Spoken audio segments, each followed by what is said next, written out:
Everybody, and welcome to another Tuesday night edition of everyone's M-rated podcast, Gaming After Dark. I'm your host, Mr. Boom Boom Kaboom. It's Snoop Nukem in the room, and I have got back my incredible co-panel member, and that is the one, the only, the man who brings that comment back to sense, Mr. Titan Drago. What's happening, my brother? Good to see you back in the house. Yeah, man, it's great to be here. Great week. Got our first guest here, Crazy Lui, and man, I'll tell you what, man. When Noob turns his camera back on, like I don't know if the chat is gonna get the same reaction to me, but the initial reaction I got is these two motherfuckers look like brothers, man. I'm telling you. All right, I'll turn it on. I'll turn it on just so we can dare to compare. Let's just see here. Do I? These motherfuckers look, and especially if Titan's just waiting for me to do this. Yep. Yeah, I am. Get that 5 o'clock channel going on, man. Oh my god! Maybe by the end of the podcast, you'll have it. I got more chins than a Chinese phone book here, don't you?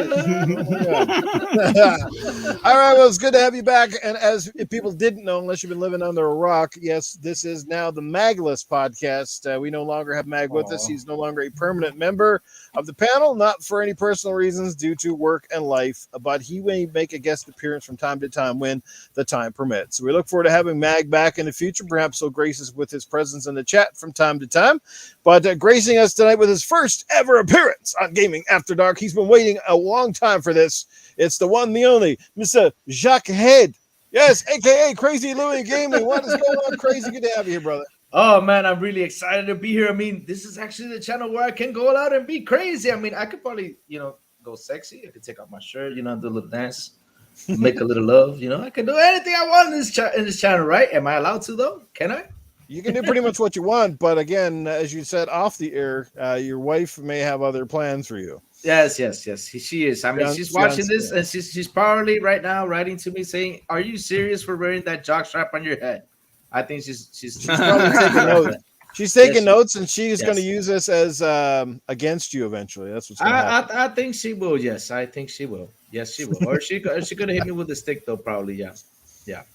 I think she will. Yes. Well, you have the door open in the background. We'll let you know if we see someone coming in that looks like they're outraged back there.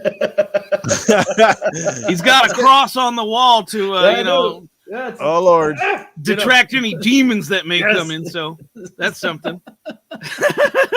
Let's catch up with the chat real quick because we've got some stellar people in the chat. Supersonic Station was the first one in the house tonight. Supersonic, how it's going? Timothy Dixon, longtime supporter, is in the building. What's happening, Timothy? Jesse Darby hanging out with us until he goes to work.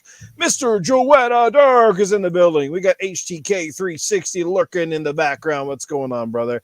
And we got the one, the only, the assassin Lupa, who's probably here to lay some smackdown on Louis throughout the night. Oh no.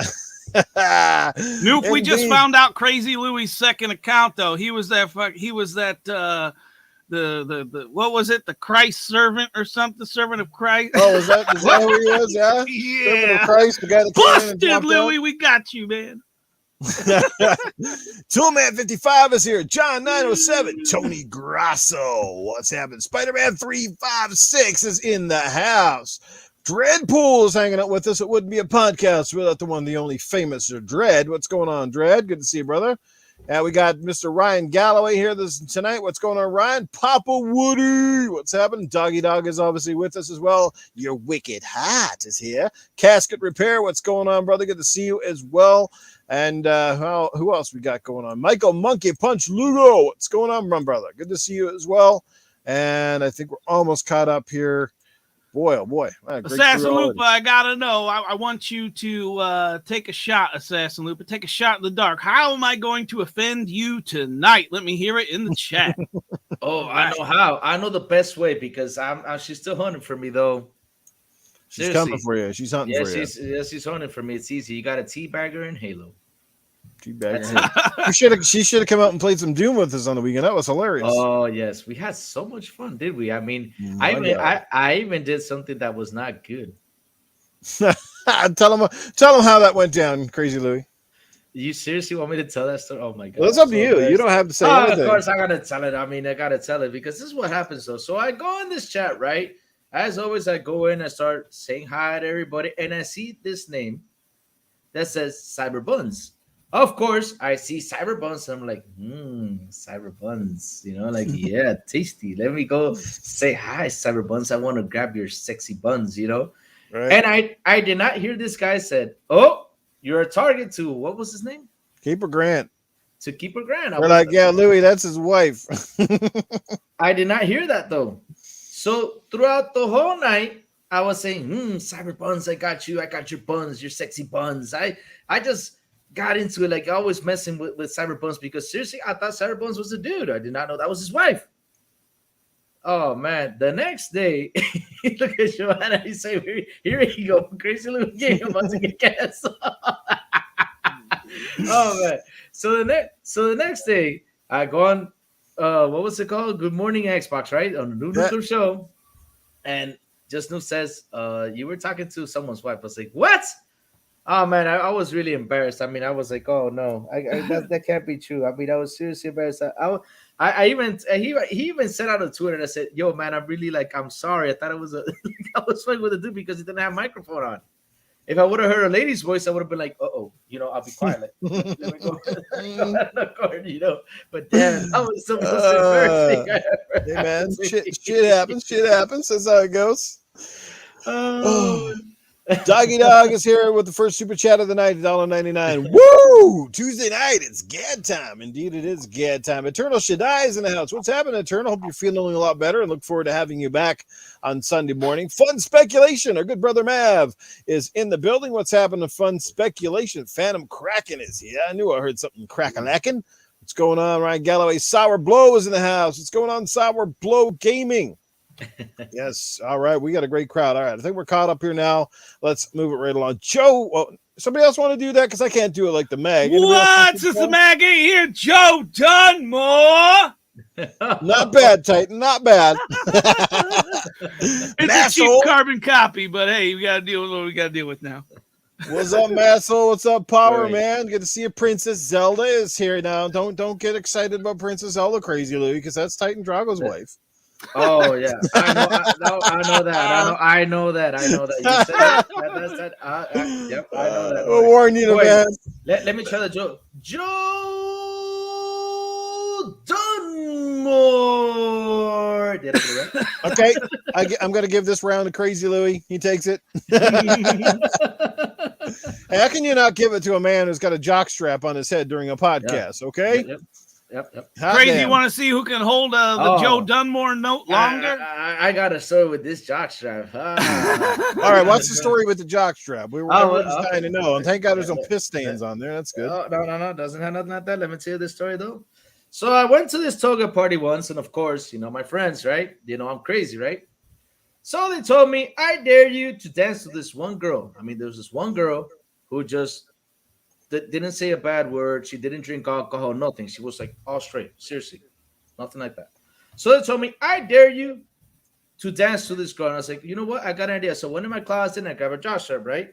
That's what I did. I grabbed my jockstrap. I wrote her name on it. Here's a jockstrap. There's her name right there, right? Oh. Yeah, there you go. I wrote her name on it. And so I started drinking the toga party. I started drinking. And I waited like till half of the night, and the guys were like, hey, when are you going to do it? I was like, I'm going to do it now. So, yes, I took off my boxers, and all of a sudden, like one of the guys grabbed me, pulled off my toga, pushed me in her, and then, and I started dancing. I was like, bang, dancing to her. As I was dancing closer. She did not notice it. She did not notice it. I mean, she did not notice it. She just didn't notice the jockstrap period. Or didn't notice her name was on it. And when everybody saw me like me dancing like this, like that, woo, closer. When she turns around, she goes, ah! And she ran off, man. That was just the funniest night. Man. My God. Oh man. There you go, guys. Good stories. Great tips from Crazy Lui on how not to approach a lady, I suppose, during a party. Oh, shit. This is going to be a crazy show. I can feel this already. Mr. Joanna Dark, $5 in the super chat. We do not affiliate with Mr. Crazy Lui and his antics. And Team Xbox I has cut ties. LOL. Hello, fellas. Happy to be hanging out tonight. Sounds like you've been dropped from a podcast there, Louie. Silent Cypher coming in hot and heavy with a $10 super chat. Shout out to the panel, but especially my canceled co-host, Crazy Lui Gaming. Thanks, guys, for the evening show. Oh, shit. Oh, man. Great times. All right, so we got some Crazy Lui fans up in here, some co-panel members, I take it. Oh, man, we're going to have so much fun, man. Seriously, we are. We are, and we got some great topics tonight. We're going to start with a light one. I'm going to leave the heavyweight topic for a few minutes. Obviously, our usual skits will come up, and I do believe Crazy Louie's got something special planned for us later in the show. But first topic of the night, guys, and this one, hopefully, it's definitely a fun topic. Earlier this week, during the AFC Championship game between the Rams and my 49ers. Unfortunately, yes, my 49ers lost. Boo! I'm still sad. Good game, but it is what it is. I guess that's football. That's how it goes. But during the game, Microsoft, most importantly, Paramount Plus showed off a new trailer for the long-awaited Halo TV show. And let me tell you, I don't know about you two, but I am super stoked. Super stoked enough that I'm going to pay for Paramount Plus to watch this one damn TV show. I wouldn't do it for anything else, but this Halo looks legit. And I'm going to start this off by saying I think Cortana looks awesome. I know some people hate her, but I think she looks fucking amazing. And I am stoked for this show. How are you guys feeling about it? Let's start with Titan Drago. Did you get a chance to watch it, Titan? What do you think? Are you going to be excited? It looks really good to me. Honestly, no. I brought it out. I caught the thing is I watch all the playoff games on NFL Game Pass, so I don't watch any commercials or anything like that. So I literally just watch the game. So anything like that is like, the one fucking ad that I would like to see. I missed it. But I have seen all over Twitter her picture or whatever, and I see a lot of people like, what did they do to Cortana? And I didn't even know what they were talking about.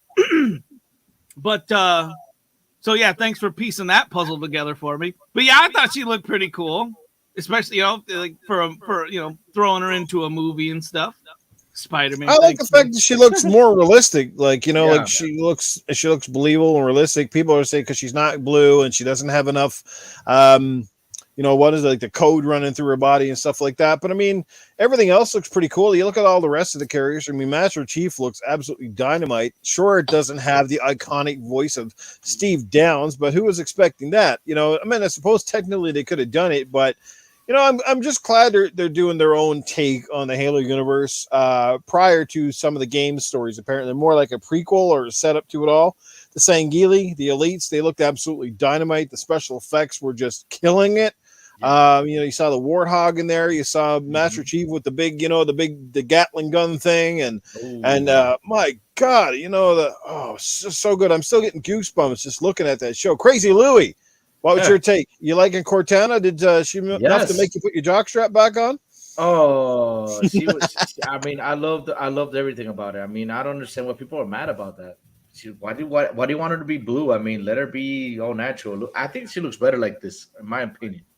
Instead of and isn't it Jen Taylor, the girl, like isn't the likeness and everything of the girl who actually does the voice or something?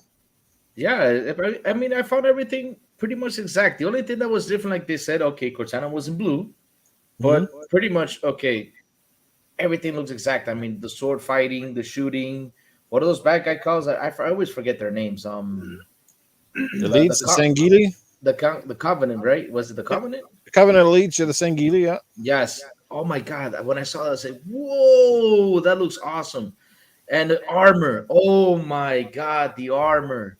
Oh man, I was like, "Wow, the armor is awesome, amazing." The suits. Oh. Yeah, and of course the Spartans that were with Chief. You got and Bokeem. What's his name? Bokeem Woodbine. You've seen him in a lot of big name movies. So a little bit of name talent in there. Yes, it's amazing. I was really with my mouth open. I was like, I can't believe this has happened. It looks amazing. It's so beautiful. What have they all given away in the in that trailer? What do you know the storyline? Do you know, like you said it was a prequel? It's based on what I'm hearing. It's based around events. I think sort of prior to some of the original Halo moments. So like basically Master Chief is a younger version of Chief. Is what I'm gathering. I could be wrong. If anyone in the chat has a little bit more detail on it, and that's the thing, right? With the TV show, you got to watch how you tell the story because you kind of want to you kind of got to drag it along a little bit and keep people wanting more, right? You know, the thing that cracks me up is Master Chief. Master Chief is a rank, right? You don't make Master Chief at 30 years old, you know? Yep. He's been a Master Chief forever. Well, you got to remember, he's not just a regular soldier, though. He's a super elite. He was bred for his combat role. You know, he's a genetically engineered soldier. He's not like he is the best at what he does, I guess, but still. He is the best. He's genetically enhanced, just stronger, faster, bigger. Yeah. He must have broken all the records for making Master Chief the fastest possible. Let me tell you. That was something that I really was amazed too. I mean, we were gonna see pretty much an origin of Master Chief, a good story about him. I mean, when you saw him like hanging on he was hanging, you saw like his back had like a weird thing, like a super soldier thing. I thought, I was like, whoa, this looks cool. I was really happy to see that trailer. I was like, man, finally we're getting a Halo TV show. Oh, that's gonna be awesome. I'm happy. I'm excited. And we're getting a couple echoes in here. Anybody watching the podcast in the background, perhaps? Hello. On a TV or a monitor? Because that's usually where the echoes come from. I'm certainly not. I got nothing going on here. Hopefully my audio is working properly. Am I? Nobody's hearing me twice, are they? No, not me. No, I don't got it. How's the audio to everybody in the chat? Is the audio good to everybody watching this on the old YT? How's the audio? A couple people say that I've had a bad echo. I'm not hearing nothing from you. There's a small bit of static. Lupa's gonna cancel me. She said, I'm going to cancel Crazy Lui Gaming. He is a rude person. Lupa, I love you to death. I'm not kidding you. I really do love you. I mean, I you can ask Noof. I said I gotta do one more shower song for you before I quit my shower videos. That's a promise. There you go, Lupa. He's gonna have a fantastic shower video just for you. Yeah, I'm gonna sing you a beautiful song. I'm gonna sing you a beautiful song. My last shower video. Promise. Yeah. For that video, you should just get a super long dildo and be scratching your back with it. It may look like you're scratching your back with your own schlong. We got a couple more super chats coming in before we finish this conversation off. Splendiferous jumps in with $2. He says, "Wait, this is serious? What? I just walk into Lupa. What's going on?" Then we're moving down from Splendiferous. We got another super chat coming in from our good brother, Drawn TJ. I hope you had fun on Community Game Night last week, Drawn. He says, "Hi, guys." Well, hello right back at you, my brother.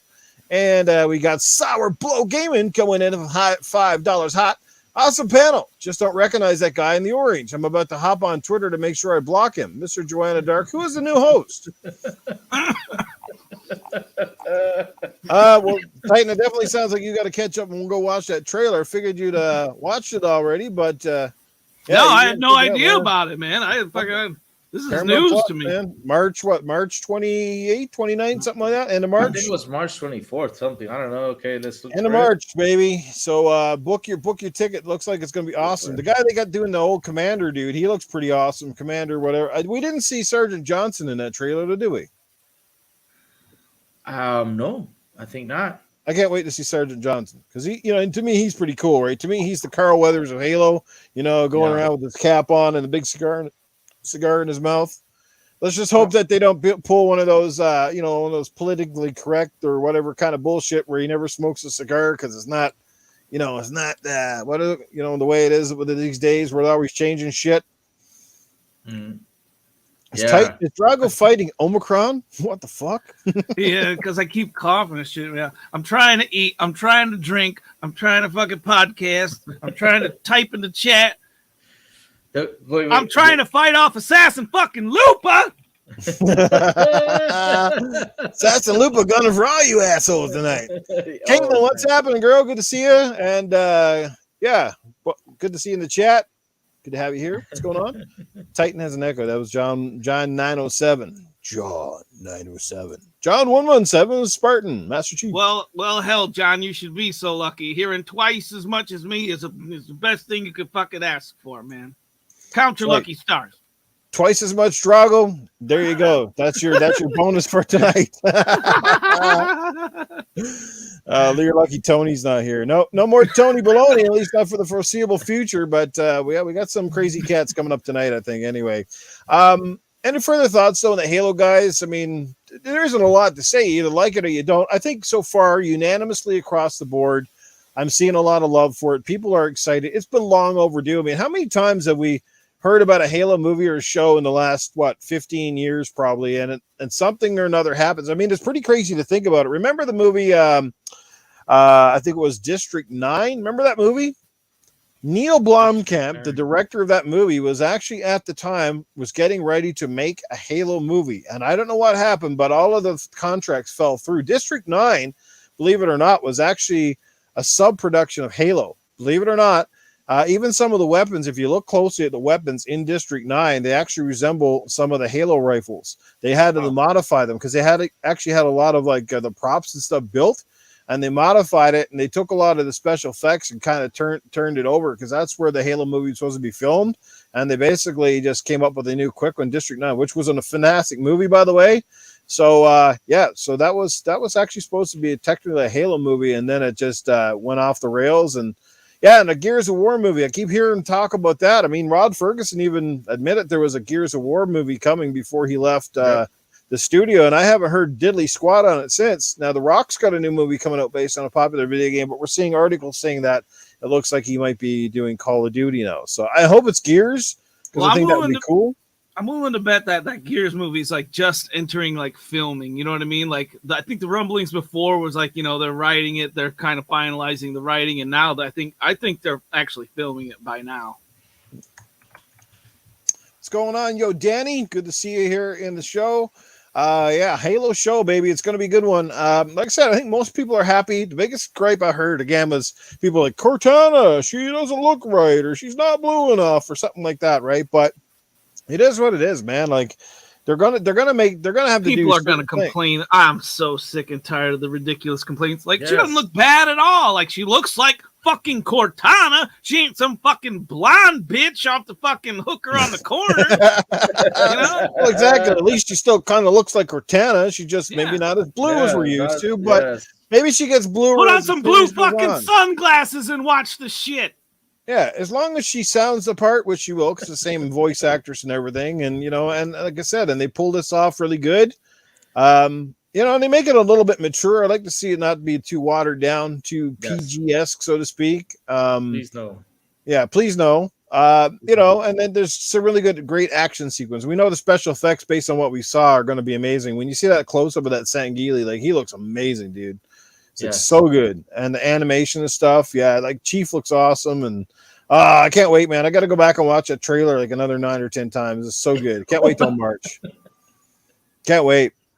Well, do you think, I guess we'll ask you this question for either one. It doesn't really matter if you've seen it or not. Do you think this is great timing for the show now? With the game sort of riding a bit of a high, this could help propel the Halo series further along. Like I said, we got a whole generation of kids growing up thinking that Master Chief is from Fortnite. Now he's got his own TV show.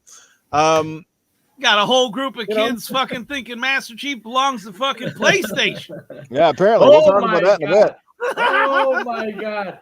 Yeah, we're going to get to that in a bit, so save your thoughts on that article. That's what we're saving the best for last. That topic could take us a half an hour in itself. Yes, so, yes, I agree. Well, how about you, Louis? Is it really good timing right now? Is it perfect? Riding the hype wave with Halo Infinite coming off a very good high, still fresh in our minds. Many people playing it and loving it. Do you think one's going to help boost the other? And there's obviously a great segue from Microsoft now to start promoting Game Pass, during the TV show, commercials in between, Game Pass, Xbox. I think that's the optimal place to put it. And, it's good for Paramount. Paramount wants to compete. They don't have a lot of IPs and properties compared to some of their competitors. So this was a big get for them personally, huge franchise and doing justice to the show. Because we see this for often to not where you see these game adaptations are just nowhere close to the source material, the way they look and stuff. And for one thing that's going to ruin it for me, Master Chief better keep his helmet on during the show. Yeah. If that's one thing that drives me bonkers, and I heard this about Boba Fett. In the movies, Boba Fett didn't take his helmet off. He's not. He's supposed to be mysterious, and you see these shows, and they got their helmet off every 3 seconds. It's like helmets off, helmets off. You know. Same thing with Spider-Man. Like the Spider-Man movies tries to. Who in the middle of the Spider-Man while you're taking your mask off every 5 seconds? Like, why not keep it off or put it on? Like, it's so stupid. Like, oh, here's my mask and put it on again. Like, I think you better be ready to get pissed about that one, brother.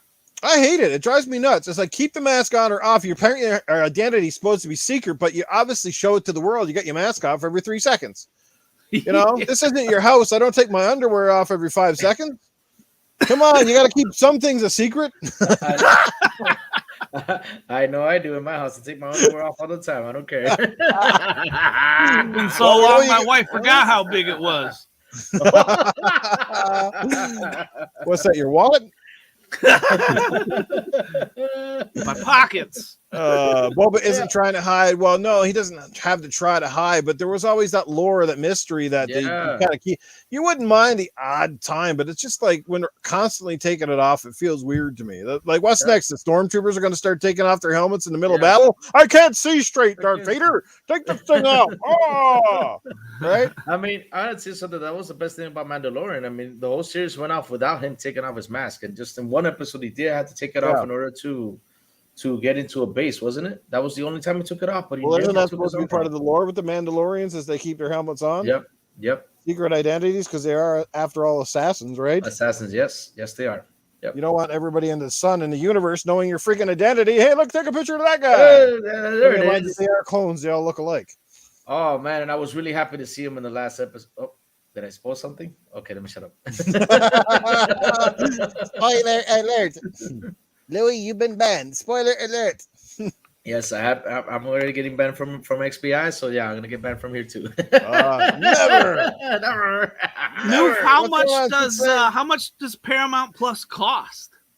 Apparently, it's at least I think here in Canada it's $5.99. Oh, so like it's one of the lower ones then. It's low, yeah, it's low for now. Well, it's only got fucking the only show that I know that's on there. Yeah. Yeah, it's the only fucking show. Well, that's how they build, right? If Halo becomes big and people subscribe, then that's a big start for them, right? I guess you'll be surprised when you subscribe, log in for the first time. Oh, they got this. Oh, they got that. Well, remember, Paramount's got a lot of great movies, though. They got a lot of properties. Do they? Well, yeah, like a lot of big movies, especially like pretty much almost anything Tom Cruise has done in the past is all Paramount. Probably at least 90% of his are probably Paramount Pictures. A lot of ties, a lot of properties there. You know what I mean? So I didn't even make that connection. I'm silly. So there is a lot of stuff that Paramount, a lot to draw from in their well, so to speak. You know what I mean? So, and they got to, because, like I said, everybody's getting serious with this streaming, and that kind of segues into the part where Sony and the acquisition of Bungie. We're going to talk about that in a bit too. Wait, Yodani Quezada. Hope I pronounced that right. Yodani Quezada? No, Yodani Quesada. There you go. You said it's better. Oh. Shout out to the crazy one, Noof and Titan Drago. What y'all think about blonde lady possibly controlling the hunter worms? Much love. I don't know what he's talking about. Controlling the hunter worms. Blonde lady controlling the hunter worms. Yeah, now I'm lost. Is that a Caseta thing? Did I miss something in the trailer about worms? Because I might have some worms in my shit, but I don't know about. Try and give us some more details in the chat there, Quesada. I'm even looking behind just in case I had a blonde lady with worms behind me or something. I don't know. I got scared there for a second. Keisha Rodriguez in the chat's got a knife and then 2 eggplants in there. I don't know what that's all about. What? Did she put that there, or is no way? Yeah. Did she? Keisha, is that your wife? That's my missus. Yeah, she's got a knife and 2 eggplants. Sounds like you're going to be castrated by the end of the show. Oh my lord! Well, hey, if you got an eggplant between your legs, I'd say your wife's keeping you around for a while. Eggplant. Did she really put that? I did not see that though. Scroll up, man. Scroll up in the chat. It's there. I fucking saw it. It's there. Scroll up in the chat. Noof, you know what other? It's right under Yodani. It's like 2 down under Yodani's thing there. You know what other link I didn't match with the streaming was Peacock. Peacock is ABC, right? Mm-hmm. That used to have the Peacock symbol or whatever. I never made that connection till just recently either. But it's like why didn't they call it just ABC? Yeah, Jay Slayer J in the chat, doesn't Paramount have Star Trek? You're absolutely right. They own Star Trek. So one of the most world-renowned properties on the planet, too. So you never know, right? So Louis just gone quiet all of a sudden. Yep. Louis, close that door, man. Close that door. At least you hear it squeaking. It's locked. Get some type of warning going on. Yeah, you better close the door because if it don't start squeaking, you might start leaking in a second. I know. The short blonde-haired lady in the show looks like she's controlling the flood or the worms that make up hunters. In case y'all didn't know, hunters are a legion of symbiote organisms in a suit. Well, thanks for the knowledge there, my friend. Greatly appreciate it. I knew there was something weird about them, but I couldn't figure out what it was. Oh! And Jay said Peacock is NBC. Oh, I remember that there's in the part of the trailer there's a guy getting stuck by worms. Yeah, I saw that, but I did not know there was a short-haired blonde lady doing that. Not know that. Dreadpool, I thought it was UB cock, man. I could have swore it was UB cock. ABC is owned by Disney. Peacock is NBC. Okay, well, there you go. The more you know tonight. I don't know much about the American channels and who they're owned by, but yeah. Cyber Gunther, what's going on, Cyber Gunther? Good to see you. What's some other things that were notorious this week before we get into the big topic here? Oh, there's a big thing, Battlefield 2042 delayed its first season till summer. How do you feel? Yeah, that's kind of a big topic. How do you feel about that? What is the status of Battlefield? I mean, boy, it's like one bad thing after another. I'm seeing the diehards go like, man, they wishing they hadn't even bought the game now. Some people. I mean, I don't understand though, because did we talk about this on Sunday or we didn't? We did though, about the screen tear, the Wonder Woman airplane. I talked about this on Sunday, right? I think we did though. Maybe. Yeah, probably we did because they were talking about the developer issues and stuff, and yeah. I mean, what like I said, when I first played Battlefield 2042, the demo, and I was playing with Sour Blow. He's right there on the chat. He'll say straightforward. We were like, damn, this thing is horrible. We're like, we couldn't even play it. We had to run away. We had to do get out of this thing because we thought it was going to crash our console, burn it down to the ground because it was doing so bad. What did Lupa say? You did not know. You did not know, she says. Here, Louie, I'll let you read it again. You do know you are not funny, right? Crazy Lui? She's so brutal. She's so brutal. 3 knives and 3 eggplants. I don't understand about this. I think she says she'll chop your eggplant off, man. I think that's what. Oh, but that's Mrs. Crazy Logo though. When she's mad, that's what she says. That's her only thing. Every time when I know she's mad, all she writes is the knife and the eggplant. I don't know what it means. I do not know what it means. I don't want to find out. I don't care about it. That's I know.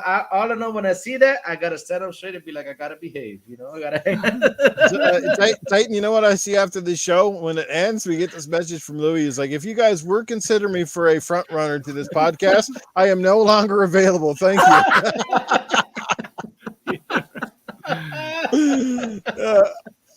You get the old message out. I'm done. I'm out of here. For fear of his own body parts. Yes. It's like, fuck, I'm going to need to be single to do a podcast. Oh, man. Oh, shit. Anyway, as you were, sir. You were. But yeah, like I was saying, though, the demo, I mean, I saw a lot of screen tears. And like I said the other day, the only guy that didn't have problems with the demo was Pong Soul. That was the only guy that never had any problems with the demo. He said it was good. It was running good. Mav had the same issues. Me and Sour Blow had the same issues. They were like, dude, let's get out of this game because I don't want my console to get ruined because it's tearing up the screen. Seriously. Wonder Woman airplane, you saw 2 people flying and there was no airplane. And yeah, that's it. I was like, whoa, this is all broken up. And like when it came out and I played it, I was like, whoa, this is different. But there was still some issues that they didn't fix. They should have delayed it for a year. That's my thought though.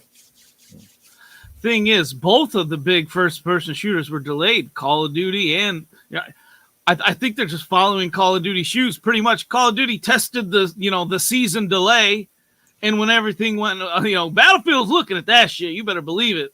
They're like, oh my god, Call of Duty delayed their season. let's see how this shit goes down. They're watching the whole community with eyes and ears and magnifying glasses, and when that shit, nothing ever came of that really. No one even cared. They're like, good, fix Call of Duty because the game runs like shit. And Battlefield's like, oh, ditto. We're doing the same fucking shit. Whoa, and like, I don't know, like Battlefield, I think they just needed a better plan. They what's in their game, like we talked about this last week, like when you're alive in that game, you don't feel like Rambo. You don't feel like you've made a giant impact on the game, and I think that's a huge part of first-person competitive shooters. You got to feel competitive. You got to feel like you accomplished something at the end of the day, at the end of the match. You know what I mean? And Battle Royale is the only really thing that Battlefield could add to their repertoire and make that happen for you. Exactly. But that's just it, too. You know, like, well, the campaign itself may have been insignificant to some, right? The thing is, as well, when you at least have a campaign and you give people the full meal deal, perhaps if you were a little disappointed with your purchase, especially if you're a physical copy person or whatever, you go out and you spend money in the game, at least you got something that, you know, could have salvaged the game to a certain extent. But the fact that they give you less, charge you more, and what's there is not even up to meeting expectations. As it says in this EA, it says Battlefield 24 did not meet expectations. Publisher to continue to adjust the core experience as it moves first season of live service content to the summer. And that's what I'm hearing some people say. If they knew that the content was going to be delayed that far along, they probably wouldn't have bought the game at all. Some people also speculating that this game is going to end up in Game Pass sooner than later, which is a possibility. That's not speculating. That shit's going free to play everywhere, not just on Game Pass. That shit's going free to play. I agree with you there. I mean, they got to put it free to play. Let me ask you guys this: how do they bounce back from this? Because, you know, they botched the first battle. Like the last Battlefield certainly didn't set the world on fire a whole lot. Like the last couple of games they published, Battlefield 1, Battlefield 5, then they had Battlefront 2. And yes, Battlefront 2 turned into being a pretty damn good Star Wars game after 6 or 7 months later, after the fans tore them a new one and they took out a lot of the microtransactions. Yes, but if you look at it now, this is notoriously 3-4 games consecutively that you know, essentially DICE has sort of not nailed it home. You know, every year people keep coming out and saying, oh, well, DICE has got the Call of Duty killer. And every time they put a game out, guess what? They keep seeming like they get further and further away from doing anything against Call of Duty. Yeah, every time. Well, it's a lot of people hate it, but I'm going to say it again. It's all about the Battle Royale. If you don't got a Battle Royale, you don't have longevity. Dr. Disrespect said it. I agreed with him. So far, Call of Duty, it's still going good, I guess, but it's dropped way down.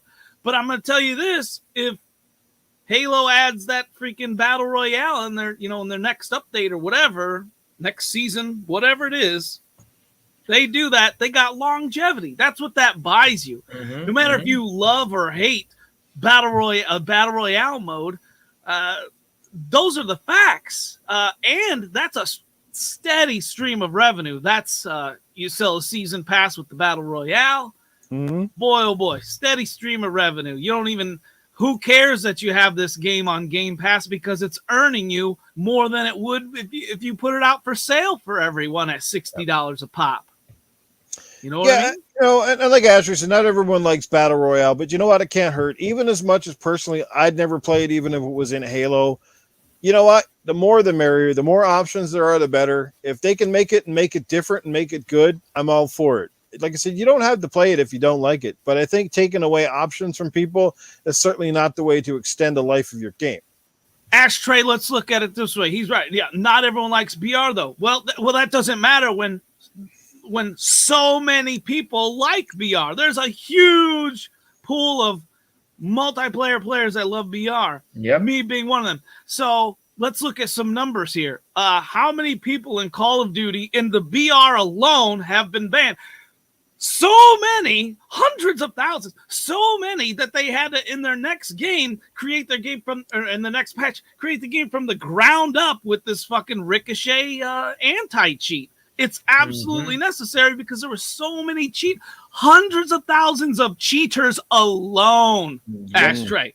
We're not even talking about the legit player. Like, what's the ratio of cheaters to non-cheaters nowadays? That's what I want to fucking know.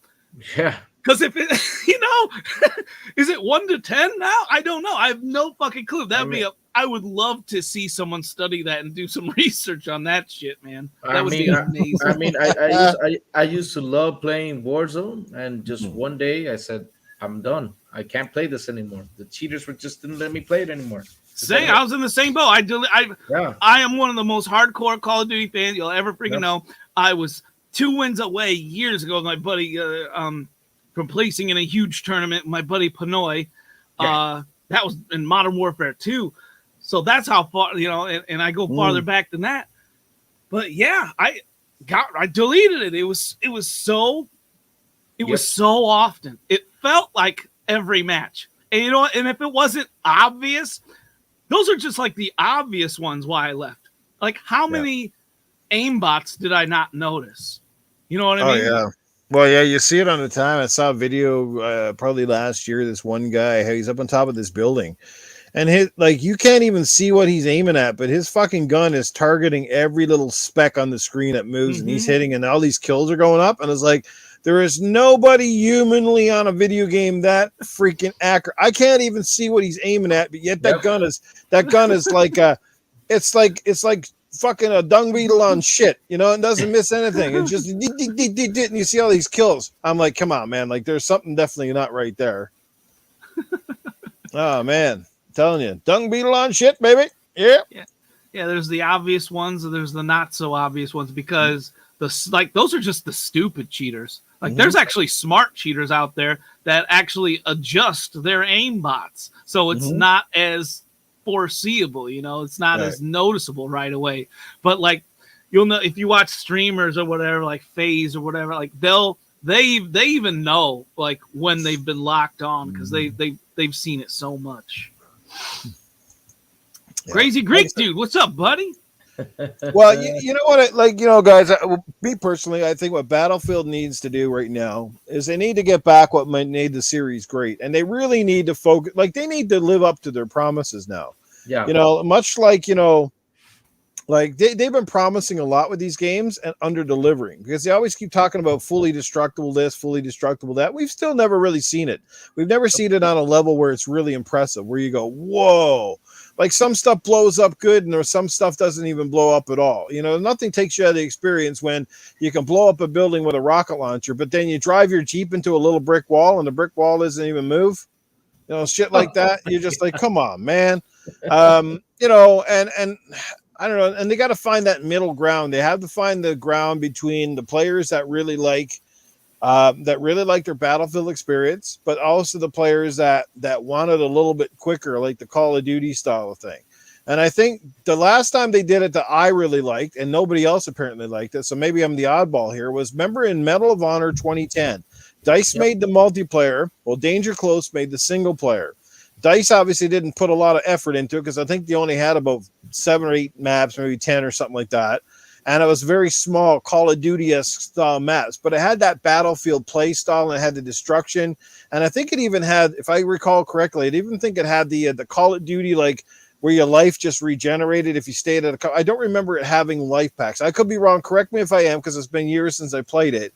But I love that multiplayer, and I couldn't figure out when nobody else got on board. I think it's just because I think at the time it was Medal of Honor came out versus maybe it was Modern Warfare 2 or 3, something like that. It was literally in the prime zone. Yeah, it came up against a heavy hitter. They thought it was going to be enough to swing the tide, but it wasn't. And then, of course, right on the heels of that, there was another Battlefield game. So it's like they had DICE double dipping, same as they did when they did Star Wars Battlefront. They still had Battlefield 1 out the very same year. They made Battlefront and Battlefield 1, if I'm correct. Right? Well, that game, let me tell you this, it didn't take over by storm, and it did get buried eventually, but it did make a huge impact with a lot of gamers when it was here. And that's impressive, because it was like in the prime time. That was the golden age of first-person shooter Call of Duty right there. I think they got to go back. What they should do is make Bad Company 3. and then make the best multiplayer they can freaking do. That's what they need. Then they'll please the best of both worlds. For me, but the best one was Battlefield 3. That's the one I played. I love that one. I grinded that one to the death. That one for me was the best one. The best multiplayer, the best everything they had. Yeah, I agree with you. I love Battlefield 3. I thought they nailed it with that. I thought the campaign was pretty damn awesome too. Yep. After that, I don't know what happened to them. Well, they went away from the whole levolution thing in this new Call of Duty 2. So we got double the player count, but we lost complete levolution. And that was the most impressive thing playing any I almost called Call of Duty, playing any Battlefield that I've ever played. It was that massive destruction. Like that's what initially hooked me with Battlefield. Yep. I think it was Battlefield 3 because it had collapsible buildings, right? Yep. I remember someone like destroyed one of the beams of this house and the house came crashing down on me and killed me. And that was the first time that ever happened to me. And I was like, wow, that was fucking cool. And then as the years go on and the graphics get better, but they like take away a lot of that, and in this one doesn't even have the levolution. Like it's destructible environments are really weak. To have the more realistic graphics and that level of destruction on massive playing fields with more characters means sacrifices of things like frame rate, which are paramount, right? And that's a bad sacrifice. That's a bad decision to make. That's bad design. Square one. Right off the bat, you're designing that game with flaws because you're taking away what made all right. Because the massive player counts, I think everyone can give two shits about. Right?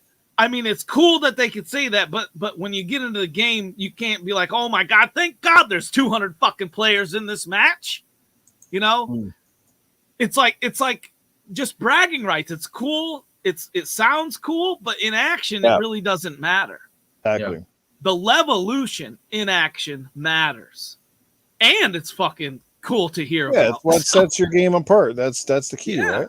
Exactly. That's what sets your game apart, not all these player numbers. And they went and doubled the player numbers, took away the levolution, said fuck campaign.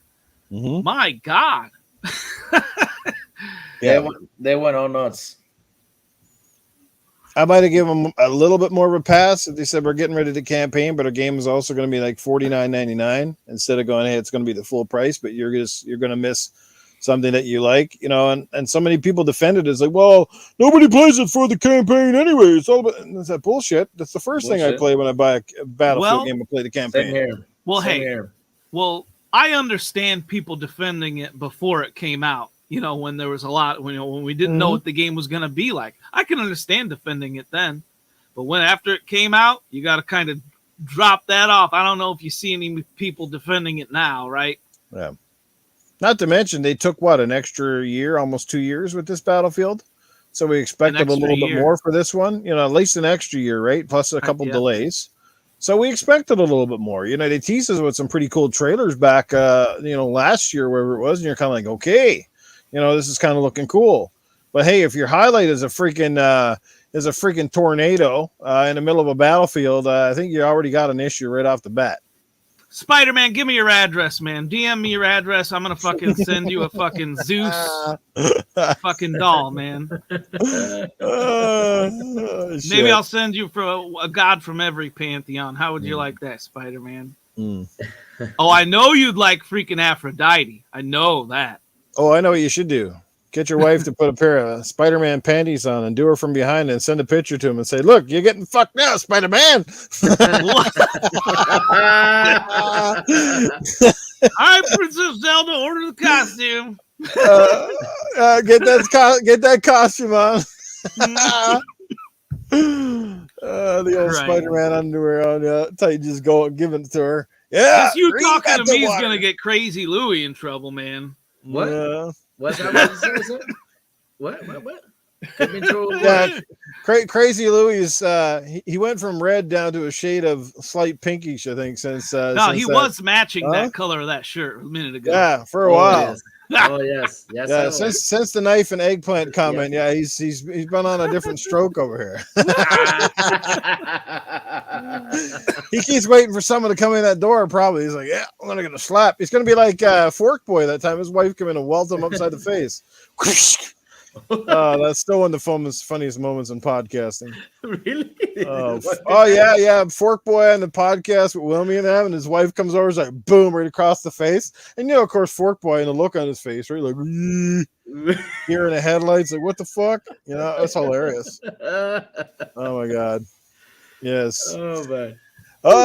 Does Titan have smite under ruse? I said, no, I don't. Something's wrong with that. Let's get that answered. Let's get that question answered over here. So that's right. Maybe we got a smite toilet seat. I don't know. Smite I am the king on this throne. I mean, it's hard to fit anything in my house when everything is Vikings already. So something's got to give. That's the thing is we're like running out of space in this house so much, like because we're planning on moving over the summer. Mm-hmm. We don't want to buy anything. Like we can't. We want to buy things, but we don't want to buy things because they're gonna have to fit in the house somewhere. And we're moving over to summer, so that's a whole maddening. But I can't wait till we move, Noof. Oh my god! Guess where I'm gonna be moving to northwestern Canada? Georgia, right? And Alpharetta is in northwestern Georgia, and guess what?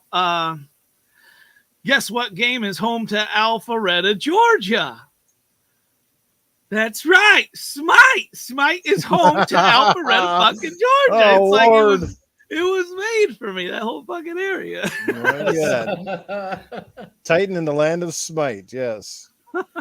And you brought it up, Dreadpool, not me. You can blame yourself. Yes. Oh crap! Chat's on fire tonight too. Kyle Milo in chat was saying that Psychonauts 2 won Game of the Year at the New York Game Awards. That's pretty cool. That's cool. That's awesome. That is cool. Yes, It glad to see deserves it. Psychonauts getting a bit more love than it certainly got in other publications.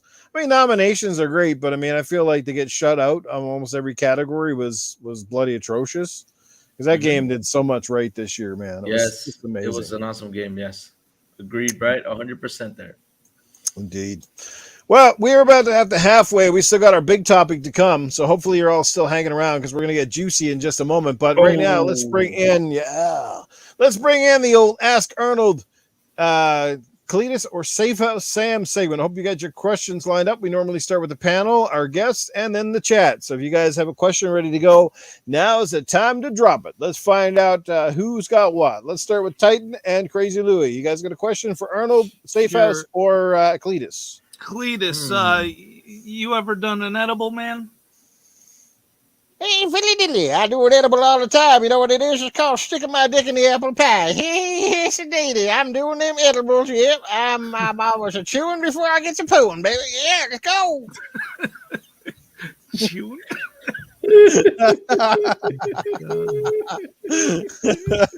Hey, Sir X-Man, what's up? There you go, guys. Quote of the night. I start to chewing before I booze the pooing. Oh my god. Chad, try. Let's give you a little bit of time to erase the mistakes you just made typing after laughing at that fucking shit. How about you, Crazy Lou? You got a question for either one of those characters? I got a question for Arnold though. How big was the Predator's wang? I didn't have the time to look. The guy was fucking trying to take my head off in the middle of the jungle. All I knew is I wanted to get the hell out of there. And he was pressing on the buttons and all this crap would come up on the screen. And it's like, gotta go. We're going to get to the chopper. It's going to blow up in here. So I didn't have a chance to look at his wag. But let me tell you, if it was as ugly as his goddamn face was, I didn't want to see it. I don't know how they make predators in his part of the galaxy, but it's very nasty. His face looked like your grandmother's vagina mutated with a crab. Oh Lord!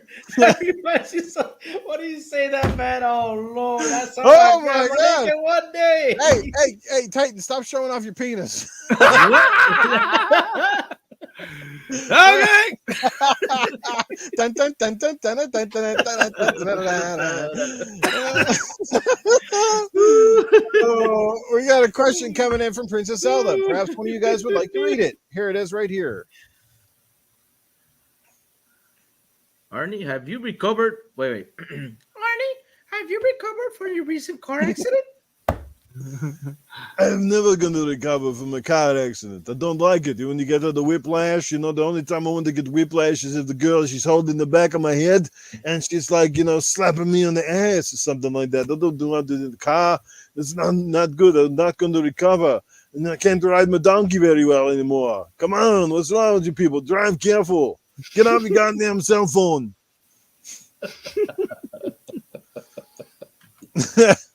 We got any more questions up in here? Oh my God! Oh, Assassin Lupus got one. Oh Lord!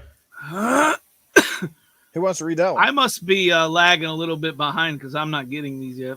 Are you watching from YouTube or are you watching straight out of the StreamYard? Okay, let me YouTube. Hey, Oh, no, wait. you're watching from your StreamYard now. Hey, Cletus, you would have to fuck Titan Drago from behind like an animal because you couldn't look at this. What? Ugly mug. I tried to do my British. My British is bad. Sorry, guys. My British is bad. There is no chance in hell they could ever do it with Titan Drago. It's just not going to happen. No, I can't do it. The guy likes Smite too much. I would get some kind of girl nightmare in my head if I had to get near his asshole. I mean, the guy, he takes baths in bath water that looks yellowish pissy and he sells it. So I don't want to get anywhere close to his ass. I'll leave that for Princess Zelda. She can take him for the pony ride. Let's do it. And besides, the last thing I want to do if I ever had to do Titan Drago in the ass is hear him screaming and be like,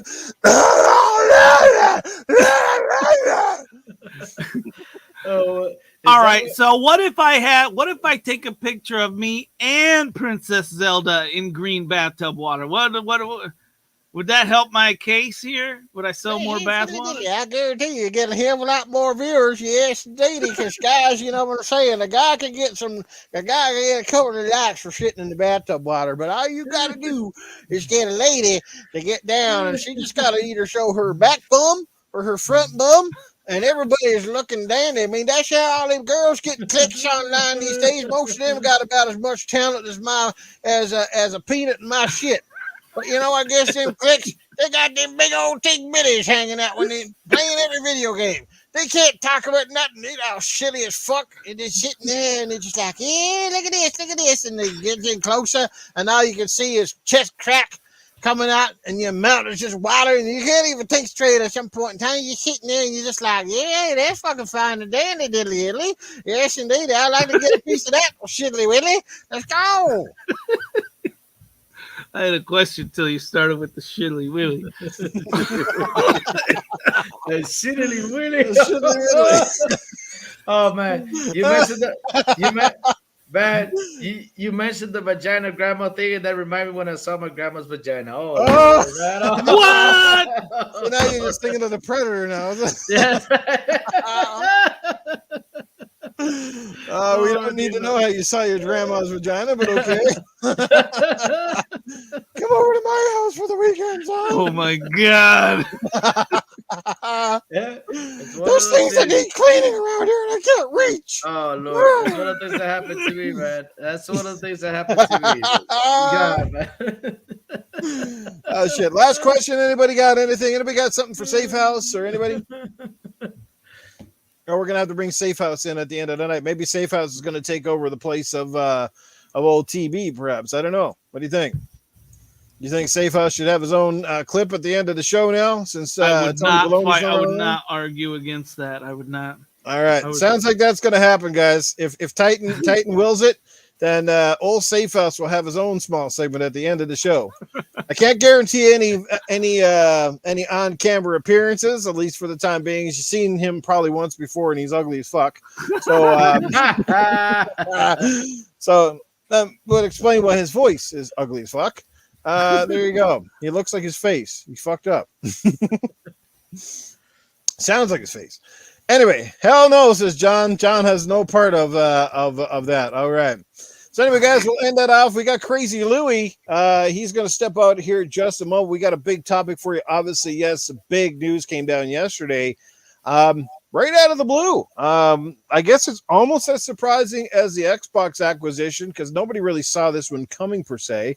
We knew that Sony might be up to something, and no, it is not a reaction to Xbox because, and I'll tell you why, because these deals don't happen overnight. You just don't make a deal and then say the next day, let's go down and sign something. There's a lot of legalities, a lot of things, but the announcement may have certainly come more on the heels. Perhaps that was something they would have left for the summer, but now they wanted to announce it now. So, you know, the spotlight isn't all on Xbox for the next little while. So again, if you haven't heard, yes, Sony, PlayStation went out and bought Bungie. Yes, the company that made Halo. How ironic is that?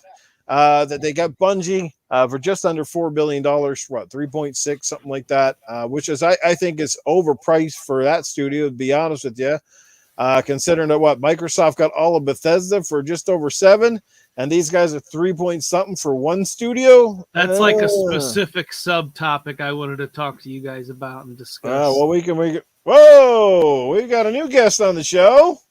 Who is this? Hello, my lovelies. How are you all doing tonight? My name is Fifilina. How are you all beautiful people here tonight? Is that Fifi? What, Fifi? How do you spell that? It's Fifilina. Fifilina. Fifilina. Yes, that is my name. Oh my God, I am so happy to be here. I mean, I saw you the other day on the Sunday Show Noof, and I told my brother Crazy Lui, I said, I gotta meet this man. This man is so beautiful and so handsome. And I had to blow him a kiss. You know, he's so cute and so handsome. And also, I saw last week Titan Drago with this beautiful beard. Princess Ella, I know he's married to you. I know you love him to death, but man, I love him with this beard. He looks so handsome. Really, he's beautiful. You can't imagine how beautiful this man is. Anyways, chat, do you have any questions about this beautiful, awesome lady with this blue hair? Can you tell me what questions do you all have for me today? First of all, Fifilina, welcome to the podcast. I had no idea you're going to be here tonight, but it's glad to see you.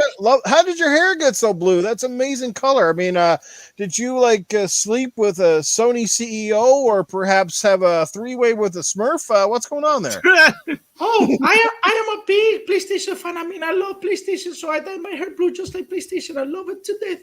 You can't imagine I love that console. I mean, look, it's right behind me, my PS5. I like to play my PS5 all the time. So, yes, I'm a big PlayStation fan, and I decided to dye it just like them. And ever since Bungie got bought, I said, I need to go to my salon and dye it more blue than it was before. And that's how I got it, just like the PlayStation logo. I love it so much.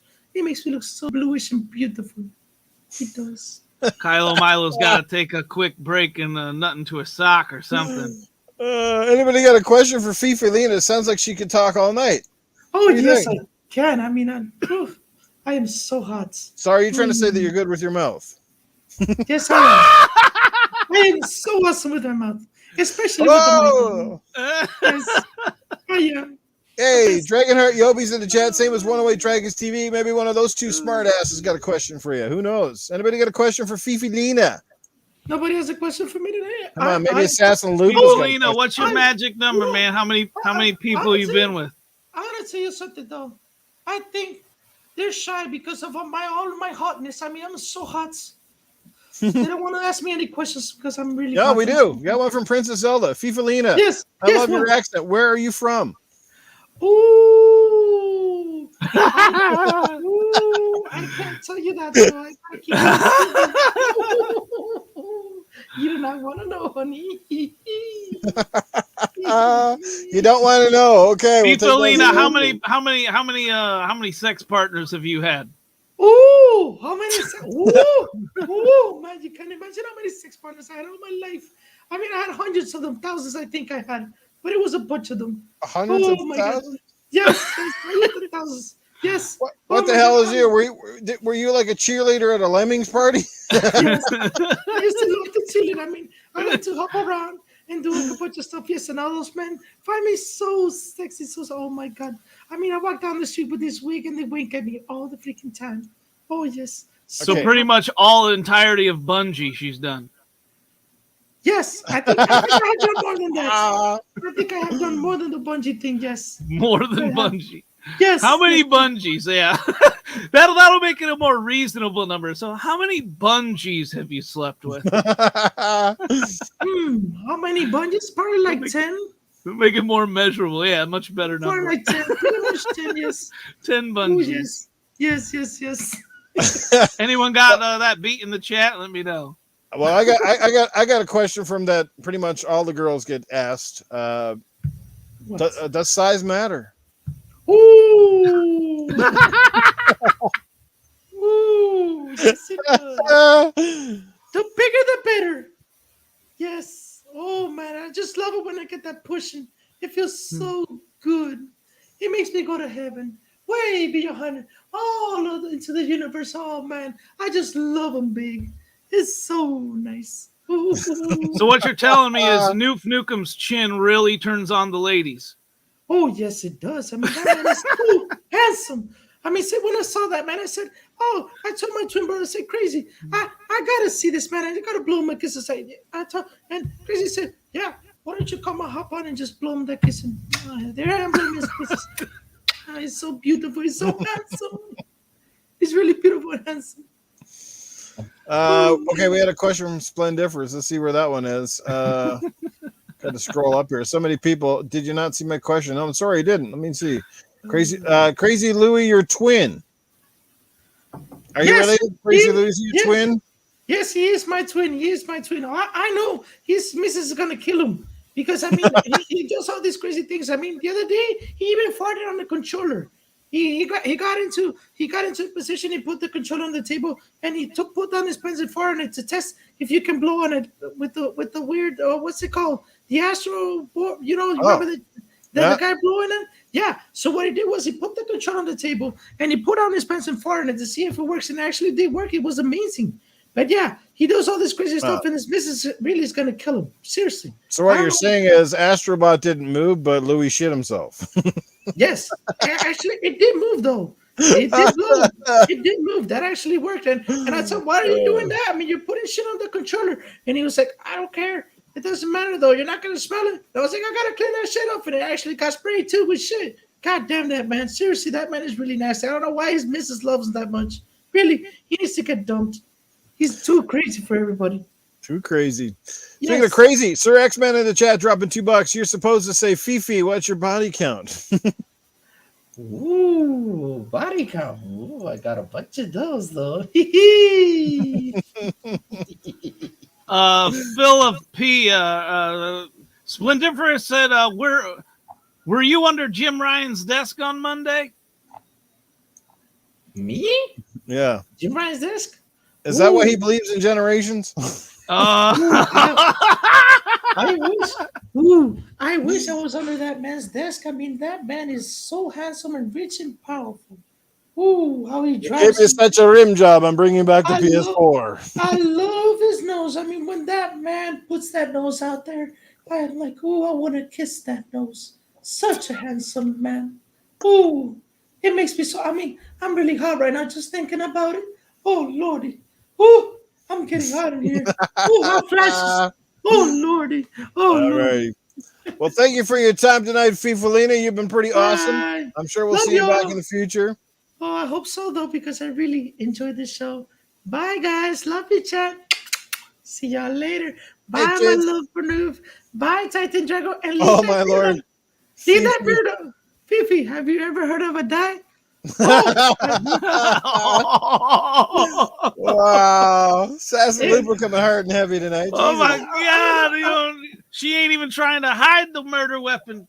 Oh, my God. I'll lose my boobies if I go on a diet, though. I lose my boobies. I can't go on a diet. Sorry, honey. You're just jealous. Anyways, you're just jealous because I'm way more harder.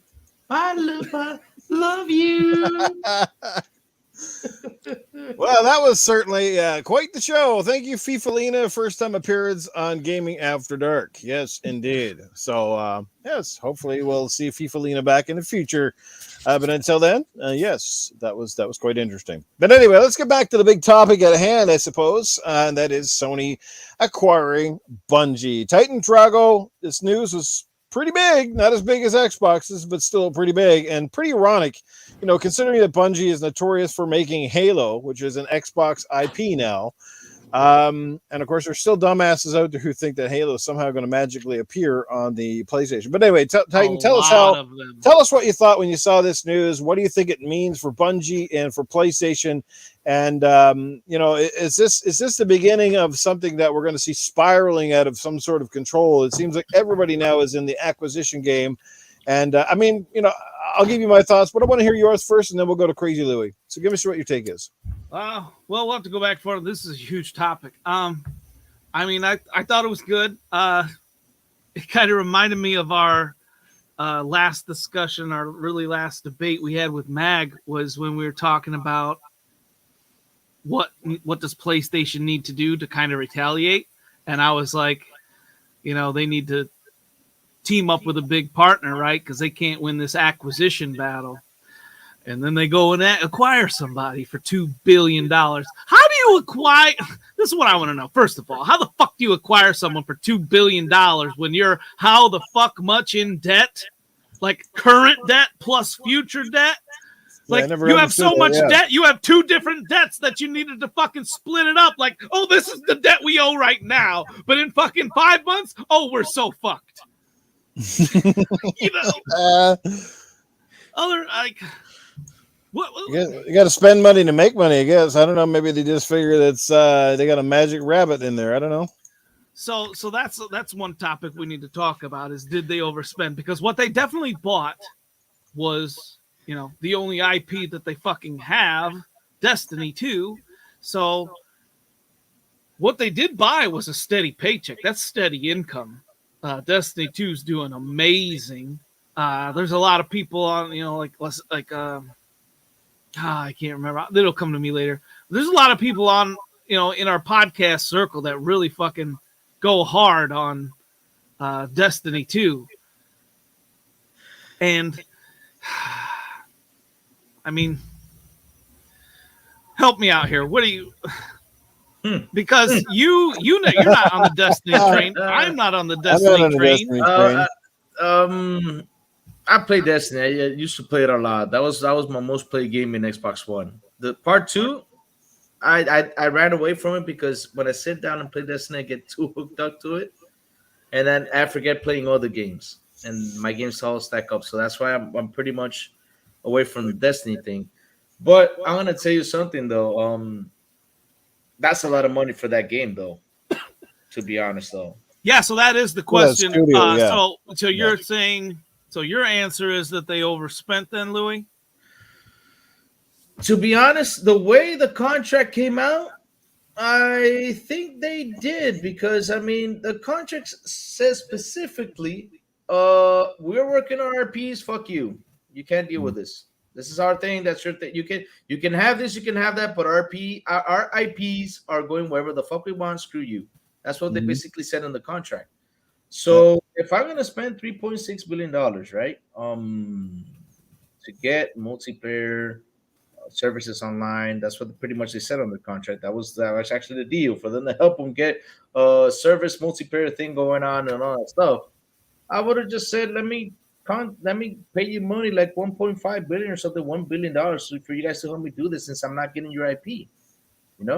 Yeah, that's another thing. They overspent in my opinion by $1 billion, and they're not even keeping them.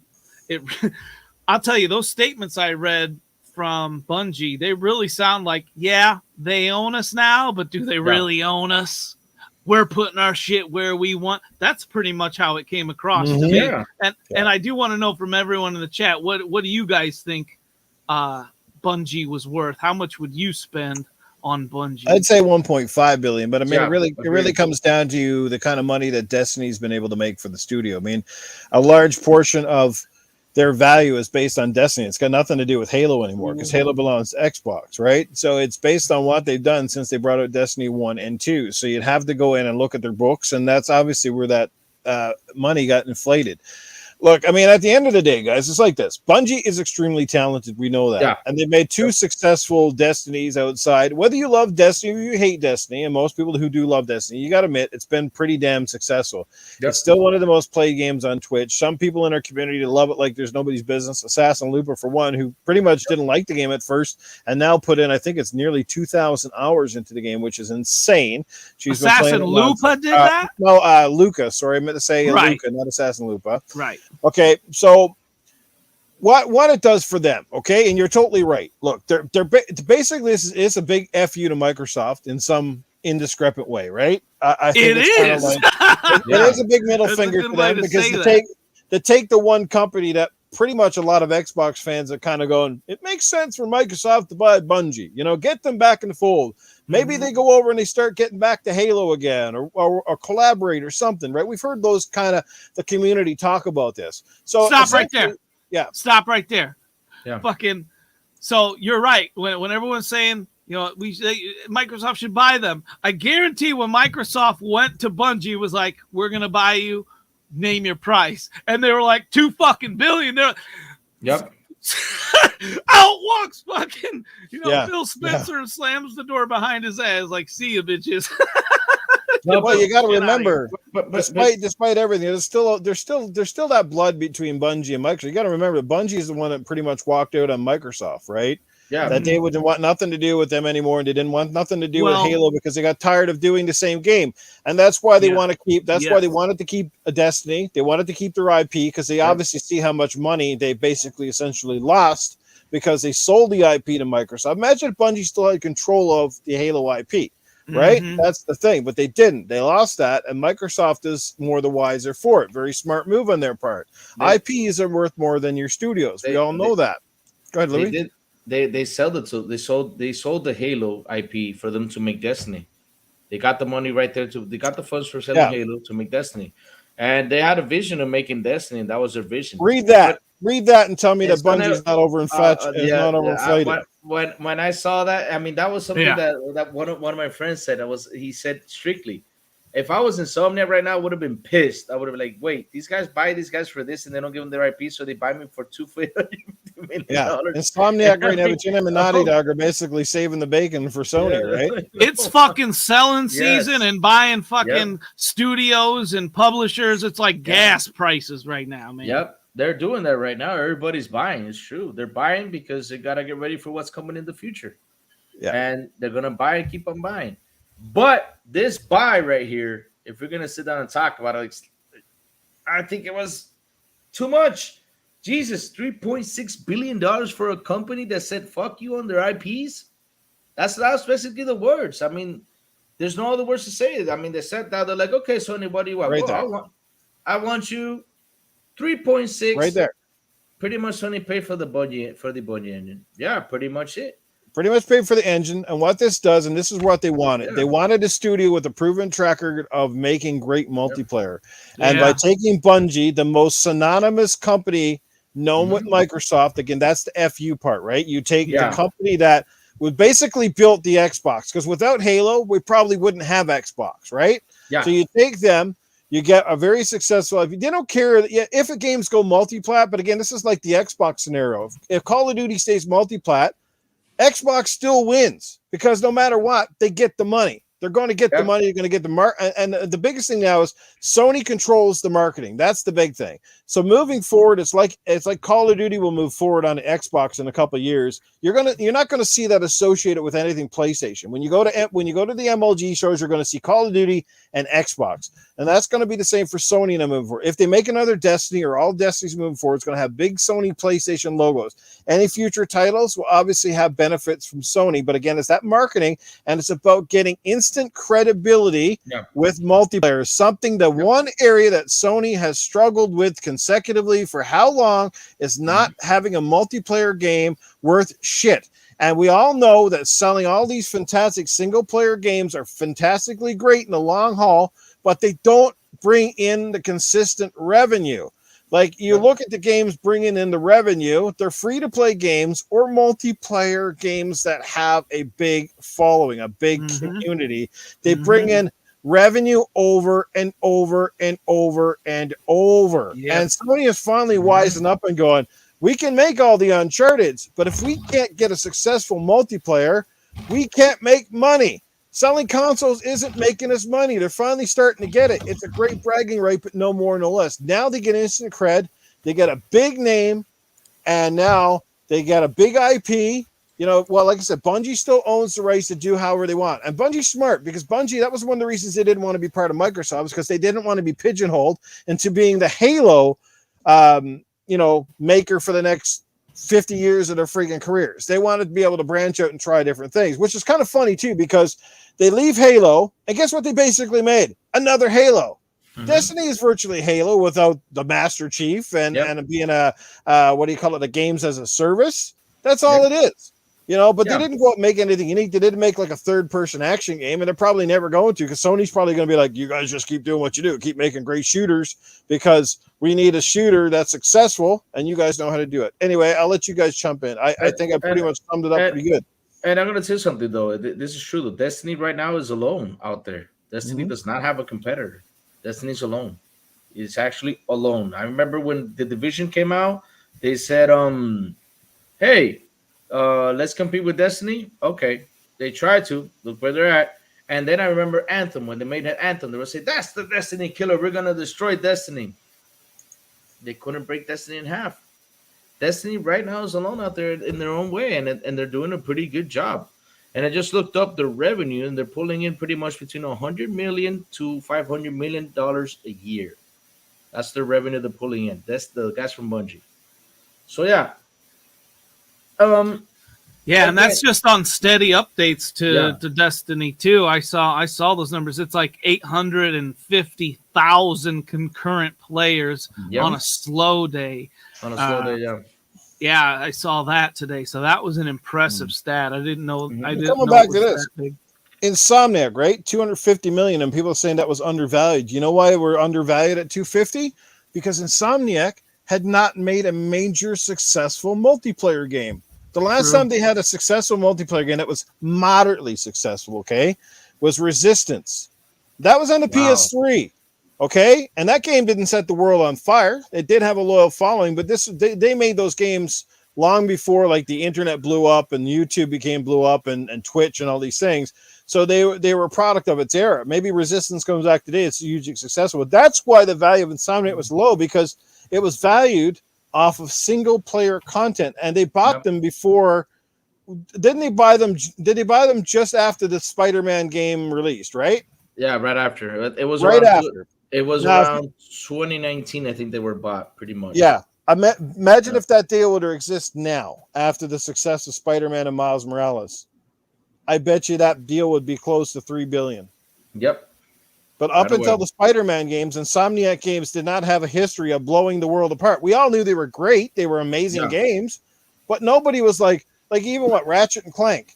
Okay, again, another single-player game does 3 or 4 million copies, 5 million, something like that, right? Which is successful, but not blowing the world open. It's not, it's never up there in the top, 5 PlayStation top sellers, even with 100 million consoles. But now, Spider-Man, big different story, right? There you go. Did either of you guys play the game Mad Games Tycoon? Yes, what? No. Mad Games Tycoon. What was that? Mad Games. It was a game develop. So you were a game developer and you ran your company. You could become a publisher, this and that. I used to play Zoo Tycoon. Those are the guys who made Zoo Tycoon, right? I don't know who made it, but that looks awesome. But that game, right? Sony just now learned what took me 2 hours of playing Mad Games Tycoon to learn. They learned that just now when it took me 2 hours of playing that game. You need a steady flow of income while you're developing other games, updates for games, and everything else that goes along with whatever you're developing. You need a steady flow of income.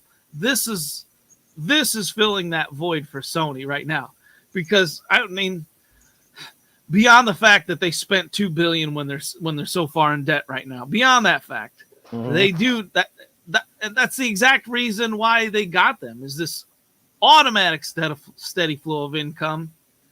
and then what can they do to, I'm sure there's a lot of things Sony can do to help support them in a lot of different ways. And, and this is funny because, a lot of PlayStation, fans or whatever, extremists, they say how PlayStation, quote unquote, nurtures or fucking does something special, jerks them off to their fucking developers that they own. For some reason, the fucking Sony fanboys, they fucking say, oh, PlayStation does extra for its fucking developers and studios that they buy, even though Microsoft fucking buys like, hundreds of new developers to add to the studios that they acquire. That fact aside, Sony, what are we left with here? Yeah, well, let me ask you this question right after I get to Joe Dunmore, who drops $5 in the super chat. Joe says, Bungie wanted an open relationship. Microsoft didn't. Sony let Bungie play with others. Yes, potentially that is true. And that's kind of segues into my question for you guys. Yeah. Do you think Sony as well with this deal now gives them a little bit of leverage as a bargaining tool perhaps in the future? We know obviously Call of Duty is not exclusive until at least the marketing deals are expired, right? What happens after that, we don't necessarily know. Speculation is Warzone may stay multi-plat, but the campaign and the regular Call of Duties, we know it could potentially be Xbox exclusive to PC and Xbox.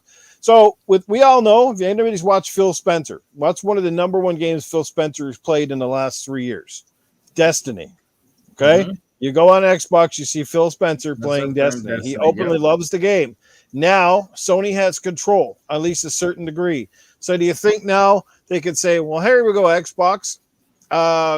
Let's make a deal. We'll keep this game going multi-plat, and we'll keep putting their stuff out on your console.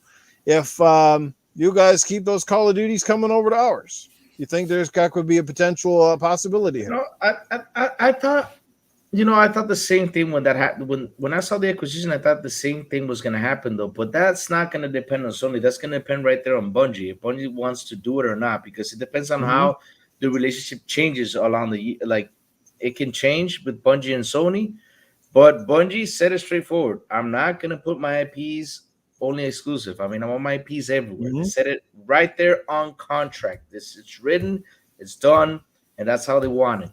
And along the way, it can change. But yeah, I thought that at first, and I was like, I think it's going to take more than that for Microsoft to say. So what is the benefit, Louis? What is the benefit for paying that much money for this developer? Then what benefit is it then to Sony? Is it just strictly marketing and getting all the residual revenues from their successful games? Yep. That's what I think, though, just to get the revenues. Because seriously, I mean, if you're gonna grab a game, you're gonna pull off just $100 to $500 million per year. That's good revenue. I mean, you're gonna pay off the payment right away, close to it. Like what, a couple of years, it's gonna be paid right away. Does anybody know how much money Destiny is raking in a year? Does anybody have figures on that? You said it earlier. I looked it up, but between $100 million and $500 million is between that. So on a good year, it makes $500 million. Let's say you calculate $500 million of the couple of years, and they pay off that thing off right away because they have a multiplayer. But here's the thing, though. This is something that I saw that I was like, this looks like it looks like he just like pushed something right there. When it got bought, Jim Ryan said, yeah, we believe in making the game multiplayer so everybody can play it. And I was like, why would you say that, though? Like, why would you say that when you guys have bought so many studios and you guys never put in multiplat, and all of a sudden you guys buy Destiny and now you believe in multiplat? Here's the reason. Because fucking fanboys had their shits, their fucking facts flipped around. They think that, all right, Microsoft acquires Bethesda. Oh, they gotta put Starfield on PlayStation. Xbox needs PlayStation money. How many fucking times have you heard that on Twitter? When reality is when right, fast forward a few months or whatever, and PlayStation is putting Destiny 2. Yeah. When they own Bungie, they're putting it on Xbox because PlayStation needs fucking Xbox's money, motherfuckers. I think Xbox had 300 and something thousand concurrent at the load time. I think that's how many people were playing on Xbox. at the load time, yeah, PlayStation needs that money. PlayStation needs that money because they're overcharging people per game, $70 games. They're double charging them for remakes. They're triple charging them for remasters, and then quadruple charging them for the same game for directors. Because they're double dipping so many times in everything. PlayStation and Sony need that money now. They are not gonna fucking make this shit. It's going multi-plat. It's gonna go on everywhere they could fucking sell it. There's your statement for me. Titan, read that, and you'll definitely understand why these deals exist now. Multiplayer games are billion-dollar franchises. Single player is $1 million franchises. Yeah. Big difference, baby. At the end of the day, they know where the money's at. That's why there's so many free-to-play battle royale games. That's the business, man. Like it or lump it. That's the fucking business model. And Sony's finally wising up, and they know that, like, we can make all the God of Wars we want, but at the end of the day, 10 million copies, 15 million copies ain't making us bank. Once the game kind of takes its tail, that's it. Basically what they do is they sell, they break even. Sometimes they make a little bit probably do a little bit more with those games than breaking even. But if you're spending $200 million to make a freaking single player game, you want to make some money on that. Now you can't. That's the thing. You're going to sell enough copies, then you're going to put it, you're going to make a little bit over. Perhaps you make a little profit, and that's it. But that's why they're got to get on. They realize they got to get games. I mean, even Nintendo, right? Nintendo, like Mario Kart alone, has practically saved the bacon in Nintendo time and time again, because that game continues to sell, continues to bring in revenue. Like it's just a moneymaker. Like, so everybody's got one or two games in their portfolio that keep players invested and keep them spending. Yeah. That's how it is. I mean, I'm gonna tell you something though, and it's true what you said. That's what makes money. Because I always said this: PlayStation and its single player games, which are excellent, they're not bad, they're awesome, but they don't make as much money as Nintendo does. I mean, Nintendo puts Mario naked, for example, naked Mario running around in a sexy thong. Let's say Mario thong, right? And all of a sudden, Mario don't throw him naked. First of all, like first off, it's Mario without a shirt. Mario with panty lines or something. Yes, they just put that out there, and it says it sells 30 million copies in 1 month, right? PlayStation comes out with God of War, Kratos being a badass, and it comes out with Last of Us, Joe being awesome, and it comes out with all these great games, and 10, 12 million, that's all they sell. That's it. And not only that, it only sells when it drops half price. Nintendo always sells at $60. Doesn't drop price. They always sell at $60. But PlayStation games, when you see them sell at the beginning, you see, let's say Ghost of Tsushima came out. 4 million copies sold the first month, right? Then after that, when there's a special, you see 3 million more copies get sold. And then you see another special, you see 4 more million copies sold. That's how they buy it. So yeah, seriously, they needed to do this. They needed to get a multiplayer service out there and make money out of somewhere else, and which is okay in a good way. That was a good buy, but pay $3.6 billion again. That's a lot of money, though. I agree, overpriced, but it's a great move by Sony. Like a very strategic move, and it works well for their portfolio, because until the other companies, depending on what they're doing, because some people speculate that perhaps they're going to make another SOCOM, perhaps that maybe the guys at Guerrilla revisit Killzone at some point, who knows, or Insomniac goes and makes a Resistance game. Again, possibility, right? But at least until those games come out, at least now you have a studio that's already ahead of the game. It's going to give you instant revenue, because now everything moving forward, when the deal is done and they're underneath wing, like all of those Destiny revenues now, I would assume, are going to go straight into Sony's bank pocket, right? Yep. Like I said, marketing alone pays dividends. I got to read the super chat from RGV iPerks. Sony is in debt $2.09 trillion. Jim Ryan is reading the Xbox playbook. And I'm going to tell you right now, Jim Ryan studied the fucking Xbox playbook before he got in his position. He's like, hey, boss, give me that promotion. kick Sean Layden the fuck out of here. Look, I got the fucking answers. I got the cheat codes. Mhm. And that's what he's fucking talking about. Mhm. Xbox's fucking playbook. Yep. Sony don't know how to do an online games as a service. This is the last console. They are going multi-plat like Sega. I thought that's a pretty far-fetched, but well, hold on, because I thought who was it? Someone on freaking Twitter. Oh, someone on Twitter said that almost exact same thing like today. And I told him, I was like, I actually called this like a year ago that Nintendo was going to be there. So I think Nintendo will be there first. Yeah. Nintendo will be going third party, like games publisher or something like that. And then, I mean, the kind of steps are there. That's a ways away. But if Sony's company doesn't start improving, what are they going to do with PlayStation? Because here's the thing. I had an argument the other day with some fanboys, right? And WhatsApp. We had an argument, right? And they were saying, right now, PlayStation is the best. And I said, yes, right now. But here's the thing with these gaming companies. If they don't get, like, what's it called? Act like upgrades, right? Get upgrades, right?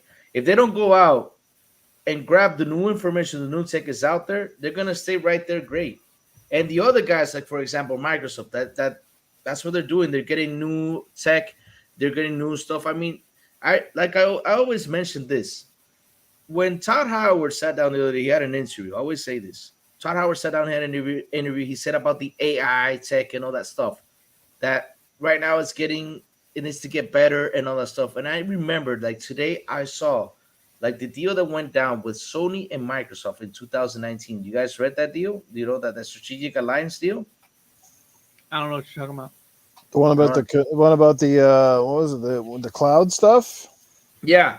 Oh, they actually deal for the same thing for the AI tech. For sure, right?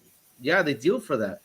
So because Microsoft right now is the company that is investing in all that stuff. And that's why when you see Bobby Kotick the other day, he said in an interview also that he didn't want to like invest in the new technology pretty much. It's going to get expensive, blah, blah, blah. And Microsoft has already that technology in there.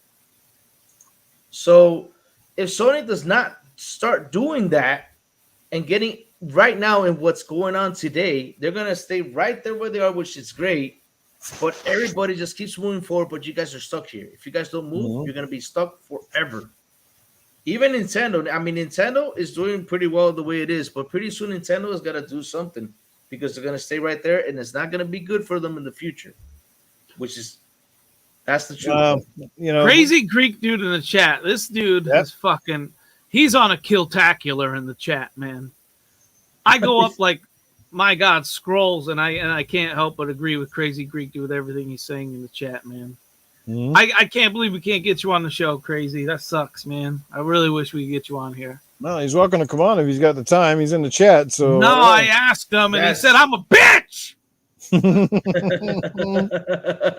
Yes, that's the word. Innovate. That's the word I was looking for. Innovate. Yes, they need to innovate. Well, it's a great comment. He says, too, he's not disappointed in Sony only selling 12 to 20 million of first-party IP. I'm disappointed in the other 100 million PlayStation owners that only play COD, NBA, Madden, and FIFA. He's got a point. And that's also with Xbox, too. Like, you see the same redundant franchises sell over and over again. I said, this is the problem with the industry right now is, you can't necessarily blame a lot of studios to innovate and make new IPs cost a massive amount of money. And then there's no guarantee they're going to be successful, which is why they'd rather bring out remasters and remakes because they already know that the franchise has had success.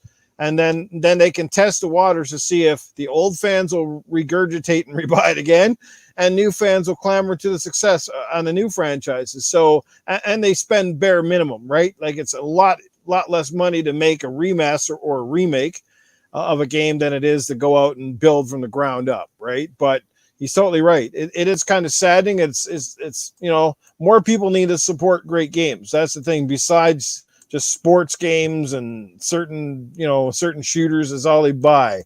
But how do you do that? How do you convince people to buy stuff they're not convinced they're going to like, right? That's the problem. That's where we hope that Game Pass ultimately is more successful, because it allows people to try things. It allows them to jump in without knowing they're out $70 and $80, which again is marketing in its own right. It's like having full price demos that you can play the whole damn thing, and some people don't see the good in it, but I think that's one of the genius things in it. It allows people to finally get outside their comfort zone, try that shit, and not feel like they're stuck with something they don't like. Perhaps, you will try a game you never played before, a new genre game you never played before, and then hooked on it. That's the hope, right? That's the goal, but that isn't always the case. People still go back to what they know. Their safety blankets of the same old 3 or 4 games, and that's all they buy. Heck, I got my buddy in the chat here was earlier tonight. He bought my PlayStation 5 off me, but the only game he's going to play on it is NHL. It's kind of like it kind of defeats the purpose. Why spend that much money? Sorry, Ryan. I don't mean any offense, but if you're going to buy a new console with that much power and that much ability, and you're going to play this one fucking game that basically takes advantage of nothing, makes no sense. It takes advantage of plenty. Yeah, you're just hating on him because he's only playing the one game. But it's true though. I mean, I have friends that only play FIFA, and I'm like, dude, explore, and they're like, no, I just love FIFA. That's all they play. They don't play nothing else. FIFA. That's it. Or Call of Duty. That's it. They don't look anywhere else. Does he like any other type of games, Noof, or is he just strictly No, he NHL? does. Like when he comes to my house, he might play. He likes stuff like the Mario Karts and the odd adventure game. But honestly, whenever I've seen him online, he's pretty much playing one game, and that's like NHL, like 95% of the time. So but that's the way it is. Yeah, I got your back, Ryan Galloway. Someone's got to, defend the people that Noof Nukem repeatedly attack every day. Hey, he knows me well. He's my best buddy, but I got to call a spade here. I mean, it's up to him. It's his money. What he plays with, what he does with his money, or what he wants to buy, it's up to him. It's just, he's also at the mercy where he lives. He's actually not that far from me, believe it or not, but he's like sort of in the country, technically speaking. So he's got like shitty internet, whereas I've got good access, and that makes a big difference to why he can only play certain things, because it would take him fucking forever in a day to download an 80 gigabyte game. Oh, gosh. And then you got to have the time. Like if you don't have the time to he's got to get Starlink, man. Right? Hey, man, get Starlink. It's in beta right now. You can potentially get it. $500 to play as the Oilers. Pretty sad. The Oilers are a sad sack hockey team. I don't understand it, but I mean, look, guys. At the end of the day, like this, the thing is, you can never say never, because I know back when we all bought the Sega Dreamcast, we thought that Sega was making the comeback and was here to stay, didn't we? And look how that fucking turned out. Now they're making games for Nintendo, the one company you thought Sega would never be buddy-buddy with, but they're promoting Sonic games on Nintendo. So you can never say never. When the biggest two rivals in video game history went toe-to-toe and literally almost hated each other's guts for the most part, didn't despise their business practices, and they go out and make games for each other, something's happening. And look who should have won, and look who did win, right? Nintendo did win.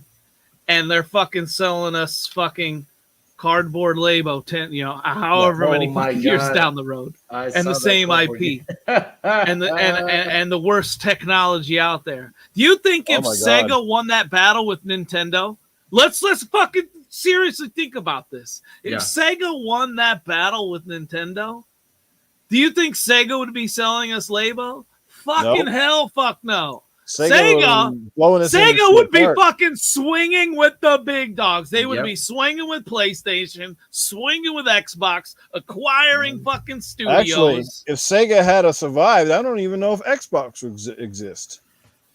Say that again? I think if Sega had become hugely successful, I'm not even sure Xbox would have existed. I think the large reason that Xbox even exists because Sega stepped away. Because the first thing that Sega did, or Xbox did, was they went out and partnered with Xbox or Sega right from the launch of the original Xbox. And you look at all of the technology that they fostered from Dreamcast. Dreamcast obviously wasn't the first console to have 4 ports. It was the GameCube. Correct? No, not the GameCube, the N64. Right? N64 was the first console to have 4 ports built in. right? Yes. I do believe. Nintendo was also the first to have true analog stick control. So Nintendo did lead the industry at one point, but when Nintendo's hardware got stuck in the past and they realized that they couldn't compete with the big dogs who were willing to invest in the hardware, that's why they went the different route. That's why the Wii existed. The Wii was no more than the GameCube with a wiggle controller. That's really what it was. But lucky enough for them, they struck lightning in a bottle and they got a second chance on life. Because I tell you, if that Wii had bombed, boy, I don't know where Nintendo would be today. The Wii saved their bacon, and and then the Wii U was a misstep. Was a good console, but a misstep. Wow. Big And misstep. and then of course they came back and struck lightning in a bottle again by doing the Switch, which captured. They their recovered 3DS their market. fucking own fumble with the Switch. Yeah. I can't Dear fucking Lord. believe it. 93 million consoles sold right now in a time span of 5 years. Right now, they're making 5 years time span. 93 million consoles. It's amazing. How that console just is selling so fast. Well, Dreadpool, he said Sega didn't lose to Nintendo.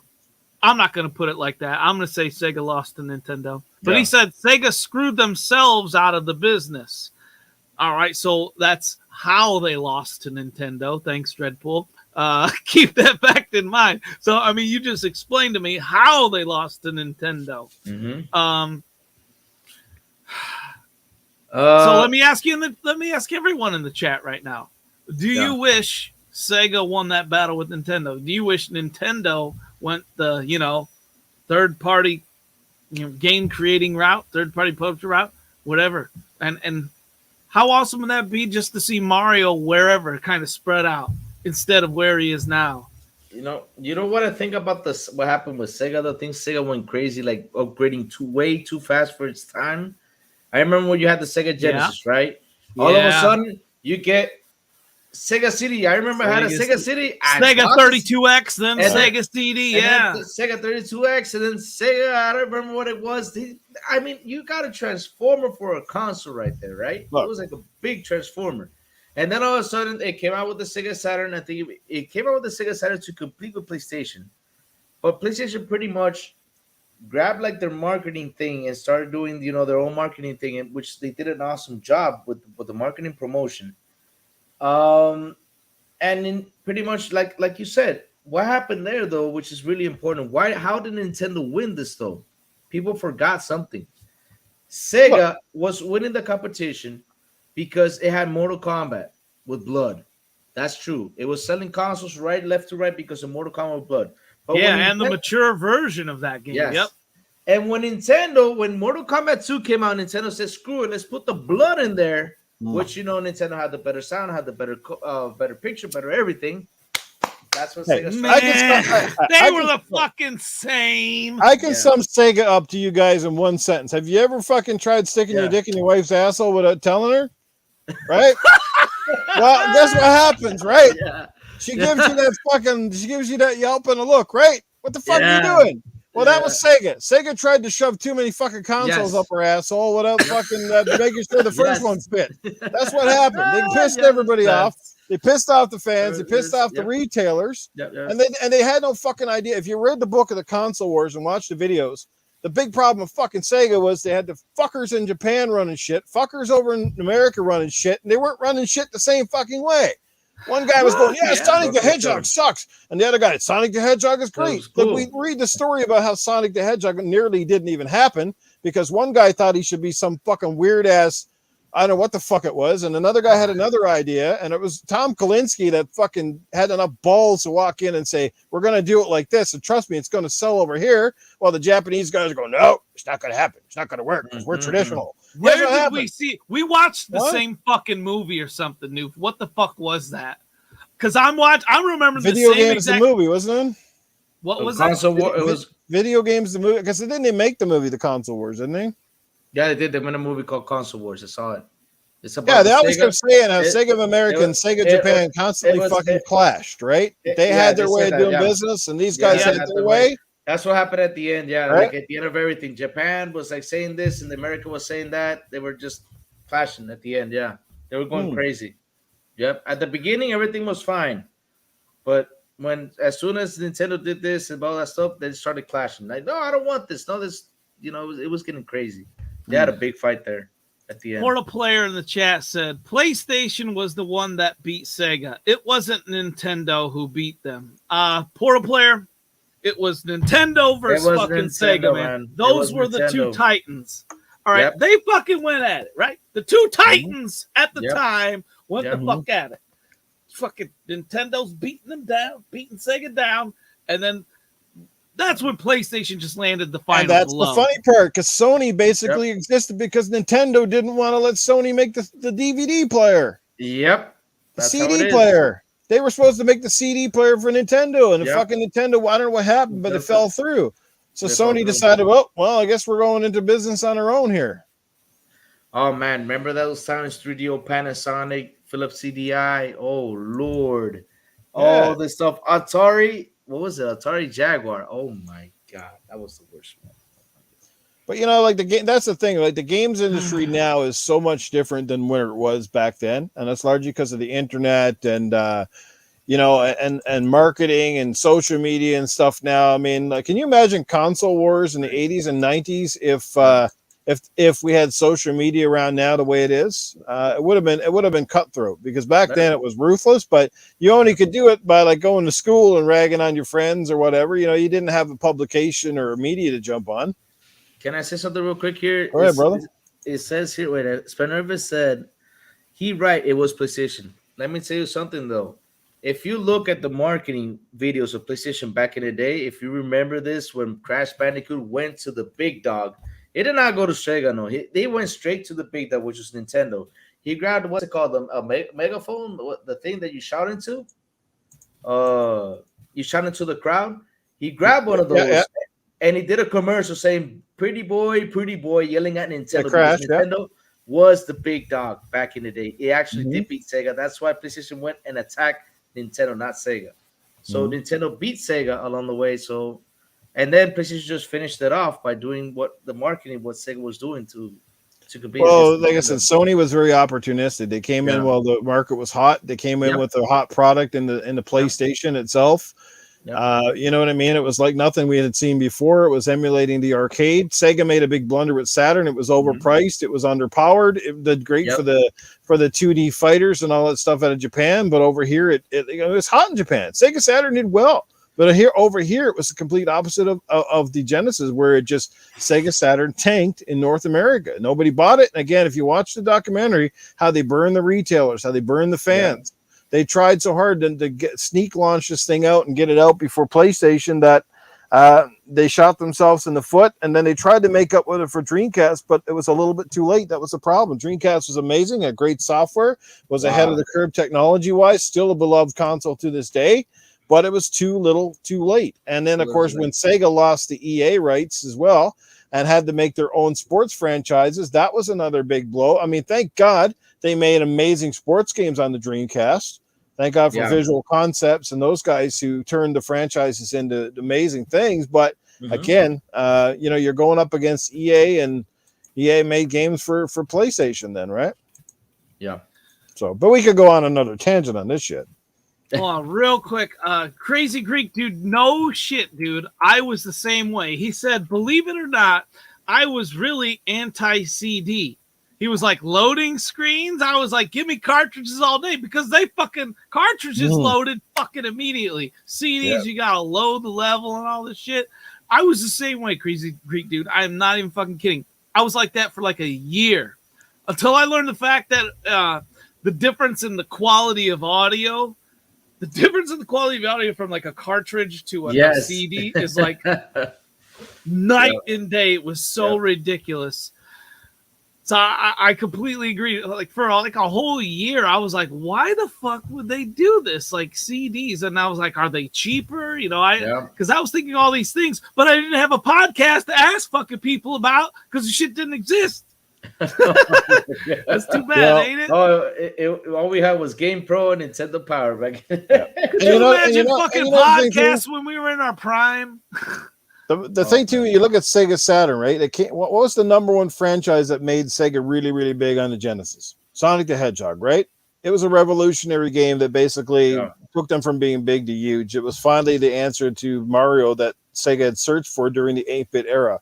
They finally had it. They had that lightning in a bottle. They had that quirky, brash mascot, right? But then when they went to the Sega Saturn, they couldn't figure out how to do Sonic well in 3D. I think the only game that came up with Sonic wasn't it Sonic R, like that 3D racing sort of game with him in it.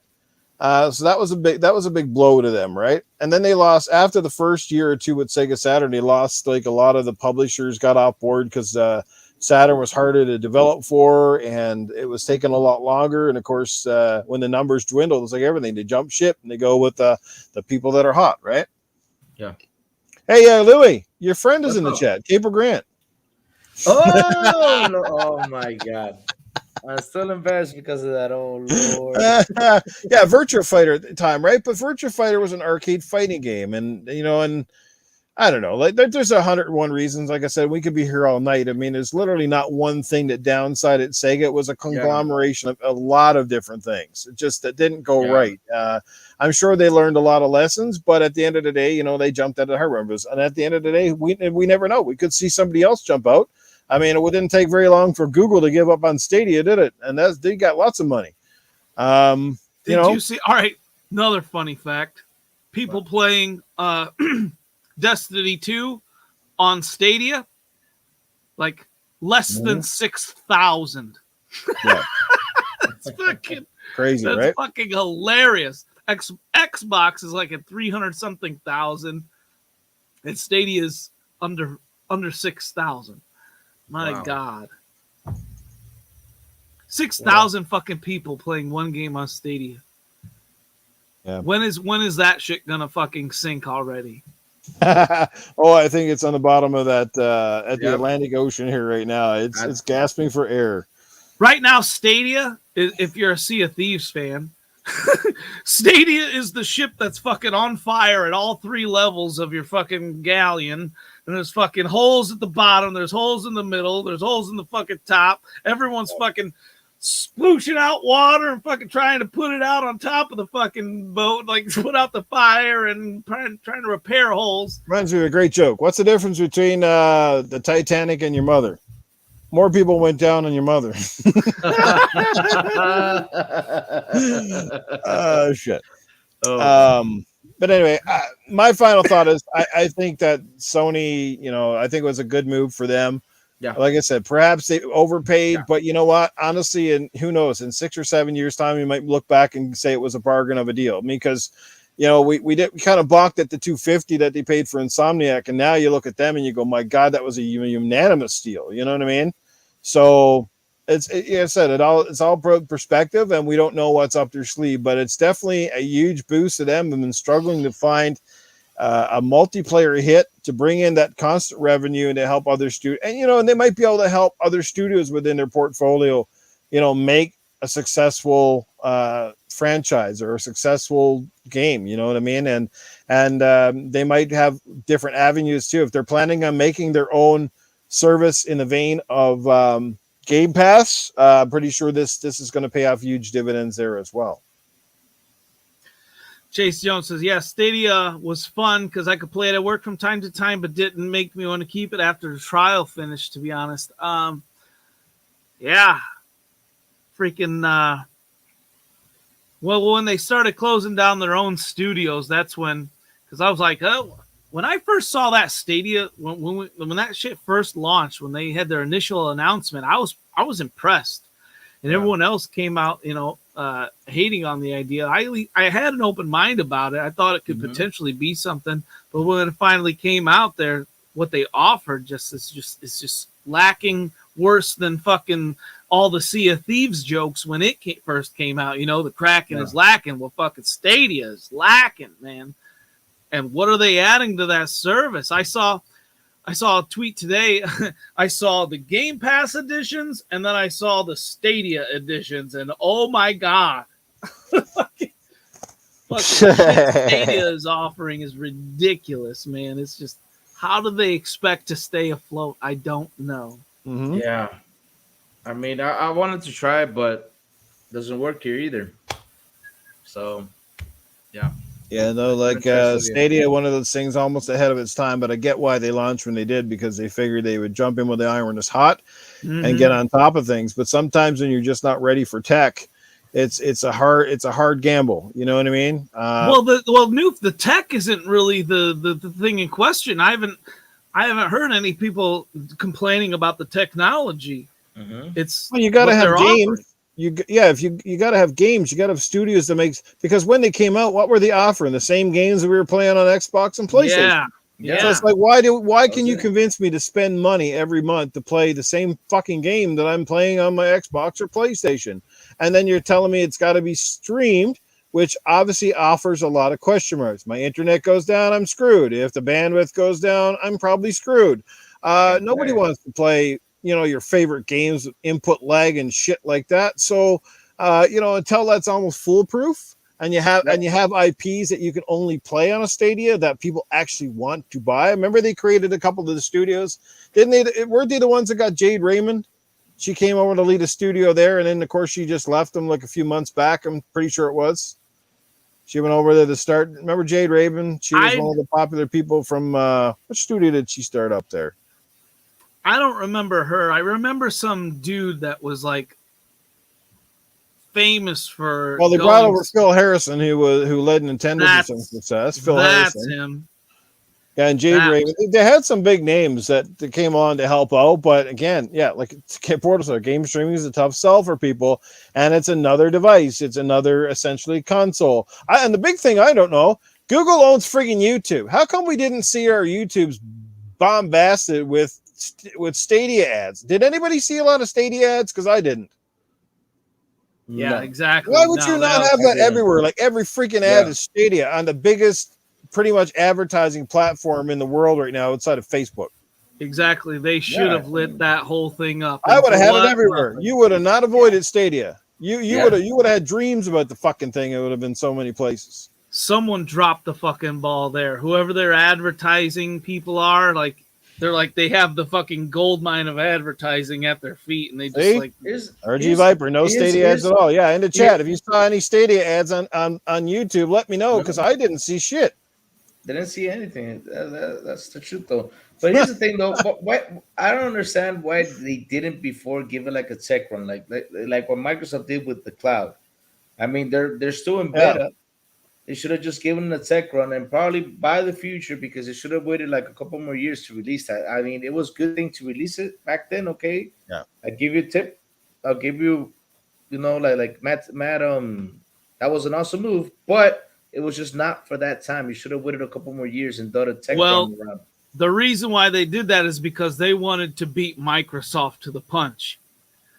And if you're going to enter a new kind of realm, which was streaming at the time, if you're going to enter that new realm, why not enter there first before Xbox, the big player that's already been, that already has its player base, it's already been deemed worthy. And when Stadia is coming around, it's hard. Everyone knows it's hard to start up a gaming company. And when you come onto the scene, at least they were first. They could say that much. They were first to the streaming spot. They were first as the big player, right? They just completely dropped the ball when it came to content. What's up? The biggest problem, though, for Stadia overall, not to try to turn this into a completely different topic, because we're talking about Sony acquired Bungie, but Stadia was also the it was the victim of trying to get too big too fast, trying to do stuff outside of their means. You could clearly tell they didn't have the experience. They didn't realize that Microsoft was the product of, several console generations, the original Xbox, the 360, like the success that we see with Xbox today, and we see with with Xbox Live and Game Pass and with their party chat system and all of these things was the product of a lot of hard work at RD, billions of dollars in research and development, plus us as gamers testing it, foolproofing it, feedbacking, the early adopter systems, all these things. And they tried to just jump in. Like, let's like I said, you can't start a car until you finish the engine. Well, I think they put the wheels on and put an ignition key in, but forgot to put the engine and the rest into the car. You know what I mean? Talking about Stadia. Yes. You can't make love to your wife until her pants are off, okay? It's that simple. If you can, you are very talented, my friend. 209-55. Do you think PlayStation will go software maker like Sega did and drop the hardware? Yes, eventually, but after Nintendo. I think Nintendo will do that first. Tool Man. Whoa. What do you think, Noof? Answer that question. I gotta go piss. No, I think Nintendo is definitely here to stay for another while. They just, like I said, I can't explain Nintendo anymore. They're the anomaly. And I think they're quite fine with sort of playing that third fiddle because it's their games that are making them bank. Their games don't even go down in price, for crying out loud. They're still selling Breath of the Wild for $80 Canadian up here. What? It came out in 2017, correct? Yep. Breath of the Wild. You know, so what does that tell you? Yep. They're the only guys who can get away with it. And us hardcore people have been talking about it and calling them out for 4 or 5 years. But that's the problem. The hardcore people, the people that got got a few noodles left in the noggin, you know, we're talking about this and saying it shouldn't be like that. You know, this, that, and something else. But again, it's the moms and pops and the average person that walks into the store and loves their Fortnites and their Minecrafts. They don't give a shit if the game came on a cartridge or a fucking polyethylene shit stick. You know, they're going to buy it and they're going to pay a full price. And like, yep, that's what the kid wants. That's what the kid gets. Mm-hmm. And that's how it rolls at Nintendo. Well, for me, I think they're going to stay for a long time. I think the battle's not over yet. They're going to stay for a long time. They will find their niche, and that's fine. I'm okay with that with Nintendo. It's up to you, man. How you spend your money, like I said, is up to you. I've had numerous Switches, and I don't know why I keep buying them. It's like I keep sucker for punishment because I never really play them that much. It's like I basically buy them just for that odd time I travel somewhere. It's like it's nice to have a nice little console that doesn't have to rely consecutively on streaming or whatever. You know, I can just pop it in. It's simple. It works. It functions. And that's kind of where I'm at with Nintendo. And the Steam Deck that's coming out now, which is going to be something that's going to be worth to try, though. That's a really pretty cool thing. Yeah. And like Joe Dunbar says, Nintendo's not losing their money on hardware. They're still charging the same price. They're making the most money on their hardware. They're making the most money on their software. Like I said, they got the magic stick. They're so magical that they were brave enough to bring out cardboard and sell it. Oh my God! Yeah, I mean, if that was Microsoft, they would have been laughed out of the freaking room. We'd still be talking to this day about how crazy that was. What would Microsoft be laughing? I said, can you imagine the uproar and the stink that would cause of it? It was Microsoft creating Labo. Oh.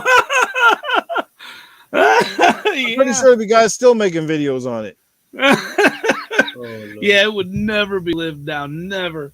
And you don't hear a peep out of it from any fucking body. I don't care how cool you think Labo is. It's still fucking cardboard. Like, I can buy a box for 50 cents or grab one for free at my grocery store, carve it out, and still make it work like that. Shit.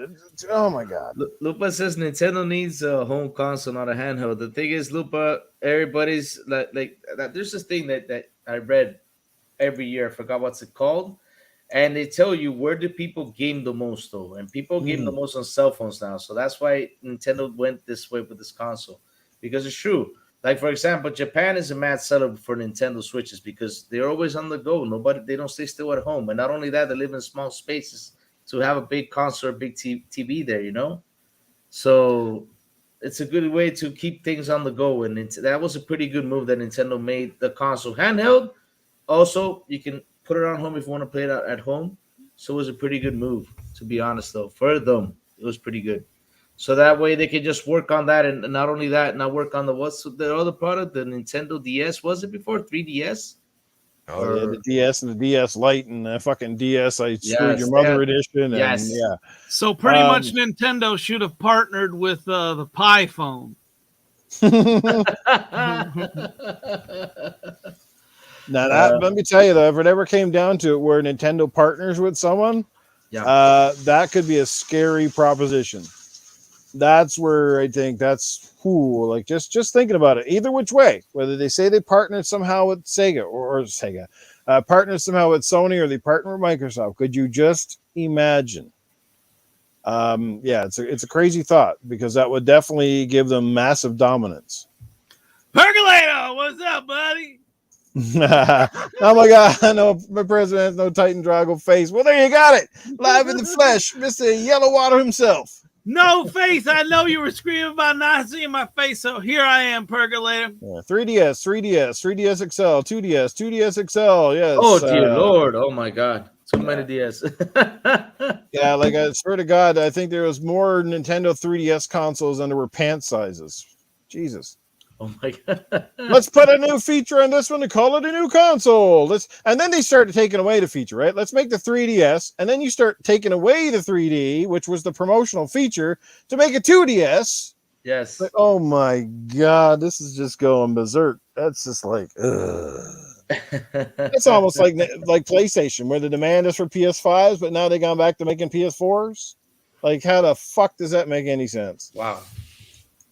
You're going to tie up an assembly line to make a console that basically needs to be put out to pasture now so people can get a PlayStation 5. Yes. And Walmart don't even start it on them fuck. Oh, No, well, we're talking about the Nintendo Switch in dock mode. Joe Dunmore says he likes it in dock mode. I don't mind it in dock mode either, but hey, you know, when my wife, you know, when I could take her head off the dock and then use that handheld, you know what I mean? Like, that's not such a bad thing either. I don't care, dock mode or I don't really care. Yep. Alrighty, but anyway, so I don't know. Like I said, let's at the end of the day, I'll ask you this last question before we bring in Safe House Sam. How do you guys feel about the deal for Sony? Good move, bad move, wait and see, that sort of thing. Titan. Wait, say that again? Wait the Sony, and see what? The Sony acquisition of Bungie. Good move, bad move, wait and see. How do you feel about it? Good move. Definitely a good move. They need a steady flow of income. That's good for their books every day. They got a good IP. Did they overpay? Yes. But someone in the chat said something earlier in the chat, and I agree with, you know, the cost comes at a premium of purchasing a whether it be a studio or a publisher or whatever you buy, they come at a premium right now, because when you got that steady flow, when you show that steady flow of income on the book, say, hey, you're going to make this money back in X amount of years. That's not a bad deal at all. And they're right. I mean, that's why all these deals take place, because, yeah, are they overpaying for what the company's worth? Sure, a little bit, right? Like I said earlier, they're probably worth $1 billion. They paid $2 billion, but are they going to make that back? Absolutely. That and who knows how much more, right? So, I mean, that's the important part, is making money at the end of the day. And this was a good move to set them up in the future to make money. That's my answer. What's your final statement on that, Louis? Good move. Oh, and they don't get Halo. Everybody, stop that nonsense. Oh my God! Don't start with that, please. I had read to mention that. Just had to. I read that, and I was just laughing. I was like, oh my God, seriously, y'all thinking? Okay, I told everybody that just sit there and wait for it. When it comes in, you call me, right? I told call me, because I want to see when it does get there. Yeah, but. I agree that it was actually a good move, because really Sony needs to get up and moving to catch up with the times. It was a good move, but the price was a little bit expensive. That's how I found it. I mean, it should have gone a little bit lower, but in a way, they're gonna get it fast either way, because Bungie really does know how to do its thing, and they're gonna keep on doing it. That's the truth, though. Yeah.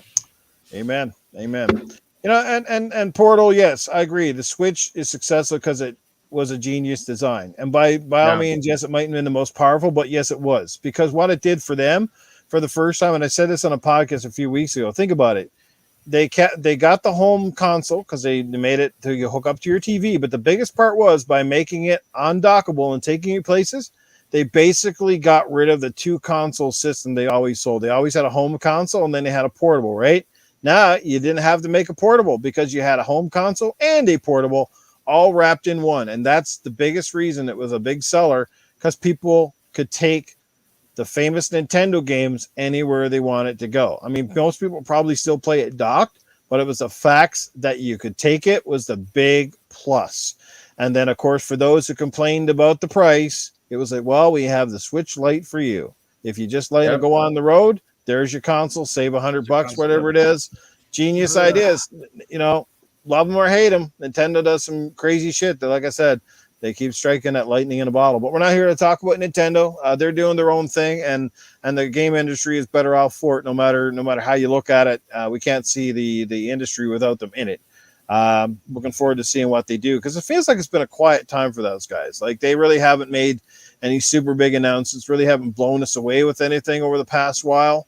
So quite interesting to see what they have in the pipeline. We kind of have an idea with Sony and Microsoft, but I don't know with those guys. Who the hell knows? I don't know. So, yes. Like I said, great move by Sony to get Bungie, and like I said, kicking the teeth to Microsoft, because I'm sure that deal was certainly on the table at one point for Microsoft, and something that I guarantee you they definitely looked at one point and said maybe this would be a great thing for us, but for whatever reason, they did not.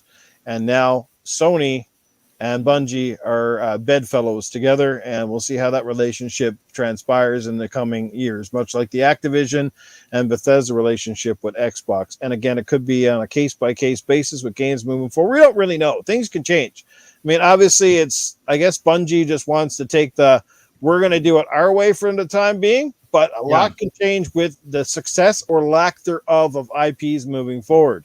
If, all of a sudden things go downhill, you could see a change of the guard, and you could see a change. You can never say never.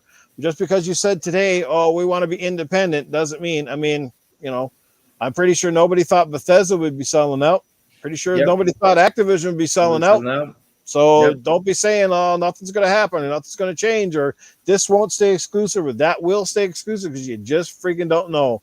At the end of the day, it's all about the almighty dollar, and these companies will not be afraid to cut your throat if it means they're going to make another billion. Doesn't matter how they get there. They just want to know that you're on board when that ship goes to set sail. So, and you know what? I was thinking of something earlier. It was from a topic way earlier. This shouldn't take long though. But I was thinking, because we were having that debate on who killed off Sega, really, and you guys said it was the play.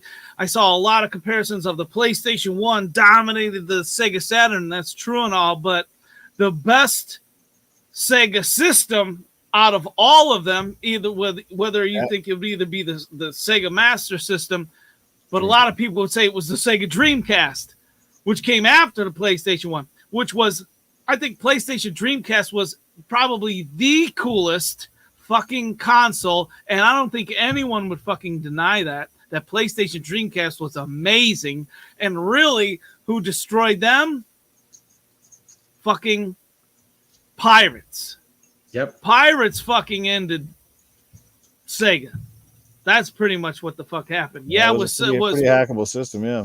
It was the most hackable system. Like, I had a friend in high school, Noof, that could fucking crack their games, and he offered me, and whenever I wanted, I said, "No, just burn me some of these CDs." It's easy. But you have to put a CD in it to hack it, and then you put the hack game in it. And boys, don't forget this. Remember when I said that Sega gave way for Xbox?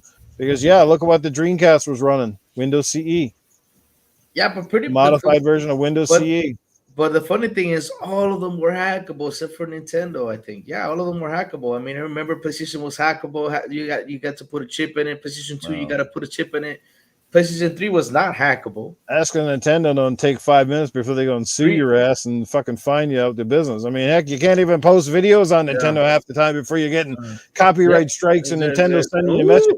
Even RGT, for fuck's sakes, complained about it a while back. And RGT's probably got one of the most positive, reinforced Nintendo channels I've ever seen. And he's like, Nintendo's coming down on me for this, and this. And I'm like, Jesus. Like, give it up, Nintendo. Yep. What's wrong with you guys? He's trying to promote your shit. What the fuck?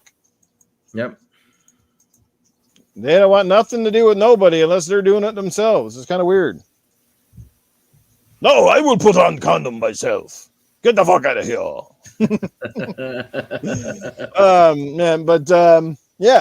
Go fuck yourself. We never heard that once tonight. Go fuck yourself. Go fuck yourself, Assassin Lupa. No, but you're right, Assassin Lupa. They need to sort out their online play, and hopefully by their next fucking console generation, they can do that. Yeah. Yes, they need to fix that. All right, just to clarify something, because I know Dreadpool's a lot smarter than me. And if you look at Windows CE only ran a few games, it wasn't all on CE. Most games ran on Dreamcast software by Sega. And you're probably most definitely right. But I just had to say that Yeah, that they did have it in there. Okay, it was on the front of the console, Windows CE. That was kind of cool in itself, right? Yeah. But anyway, that's it for the topics tonight. I know this one kind of went all over the board. Went from Nintendo to Stadia to Sony, but hey, it was a good conversation, and it led to a lot of different avenues, which in turn kind of lead to the current avenues. So there you go. If you, that's right, you keep pissing into the snow, no matter if it's left or right, that stream is going to all lead to the same puddle, right? That's pretty much how it goes.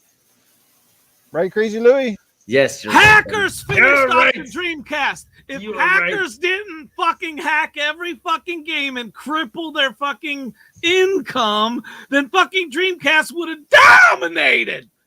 Goodbye. Can I also hackers killed during the 360 era? I mean, they closed down a lot of developers.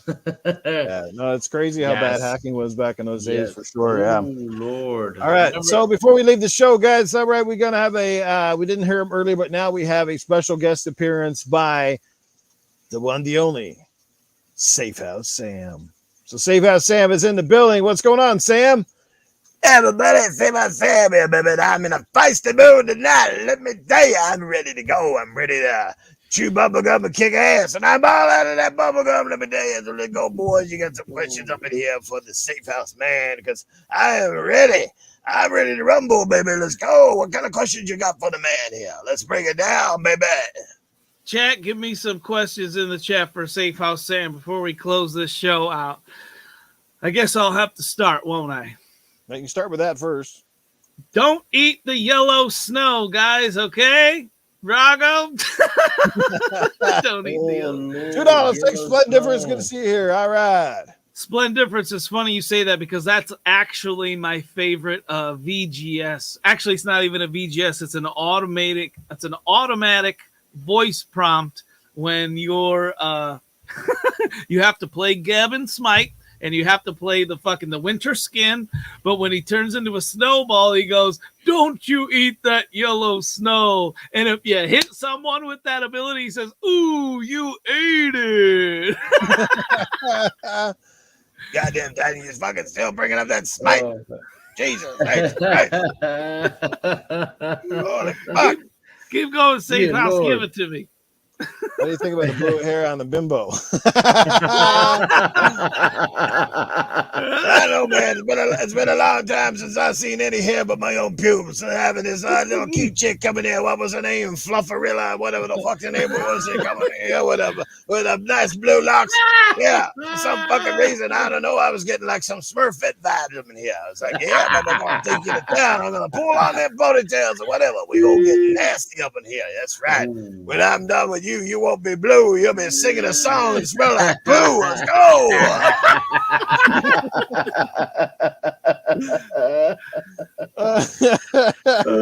Flufferilla. Flufferilla. Stufferilla. Yeah. Toolman, he said, Sam, why did you put a hit on a Meg? Well, that's what happens around here. You know, you're going to come out to see that sand where you're going to get the boots. And that's exactly what happened. I went behind the scenes and I said to Meg, I said, I don't need that Tony Baloney motherfucker sitting around here stealing my spotlight with his bald ass head, his fucking weird glasses, and all of his weird ass fucking suits. You know what I'm saying? That guy smelled like 1970-year-old cat piss. You know what I'm saying? Up in there, like, you know, he would come on here acting all proper. But let me tell you, I'm the only showstopper. So get back in your hole till I'm losing control, because I fucking rip your brains out and piss on your soul. Whoa. I mean, that was brutal. But, I mean, you're really only... Safe House, you're really... I mean, if you have a fucking picture of ages, like, you're really only 20 years ahead of Mag anyways. No, I'm probably about 35 for fucking years. I'm so fucking ahead of Mag. When I die, I'm going to die in the far future. So wait. I probably didn't make any goddamn sense. But whatever. You know what I'm saying? Like, yeah, baby. Like, they're going to bury my casket 40 feet in the fucking ground, because when I get a boner, I'm going to be popping that soil, baby. Safe House, I don't care what words you say in what order. It's always fucking hilarious, man. Oh, shit. Any more questions, boys, before we get going here? Looks like everybody's dying in the chat anyway, so that's something going here. Did Oh, you we got one see from how do you Facebook. get the cramps out when you're watching Pornhub on your PSVR? Oh. I never saw that though, Chase, but let me tell you, I've been the first time the goddamn thing that I fucking looked up to that. When I get back on that PSVR, I'm gonna find out about how I get rid of cramps. As a matter of fact, I'm probably gonna get a lot of cramps from watching so much fucking porn. Everything gonna be seized up around here because I'm gonna be jizzless. You know what I'm saying? I'm gonna be jizzless. My bowel sack is gonna look like Meg's fucking head. And it's gonna be shiny and squishy. That's what's gonna happen. I'm gonna fuck. That's right. I'm gonna be jizzless up in here, cock face. You know what I'm saying? Cock ass. That's what I'm gonna do. I'm gonna Yeah, show we you haven't what heard that cock cock ass is. yet. That's Yeah, right. but- I'll show you what yeah, that and I cock heard- is. Oh, we got one from Axel Safehouse.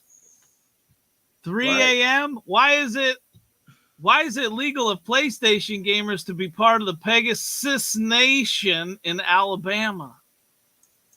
God damn it, is everything just about legal or fucking behind the doors in Alabama? Jesus Christ. Fuck's sake, man, I tell you. Fucking people be honest to God. That's probably where all the aliens lives in fucking Alabama. Pretty sure everybody fucking one of them green bitches down there, man, motherfuckers. You know what I'm saying? Everything goes down there. You know, hetero, bisexual, whatever, man. Fucking, you know, yin utero, fucking undergo, whatever. Everything fucking goes in goddamn Alabama. You know what I'm saying? Like fucking youngsters coming out of vaginas with a fucking with a side-arm shotgun down that fucking place. God damn it. What's fucking going on? Everything legal in Alabama. I stay away from Alabama. I'm even fucking scared of Alabama because people like fucking Cletus, that's where he hang out down there with all them fucking weird ass motherfuckers. I like it when Safe House Sam says, "You know what I'm saying?" No, Safe House. No, I don't. Nobody knows what I'm saying except for Steve Sam, because I'm the only guy with the most fucked up brain in the whole goddamn world. I'm totally insane. That's what I do because I got the big brain. Yeah.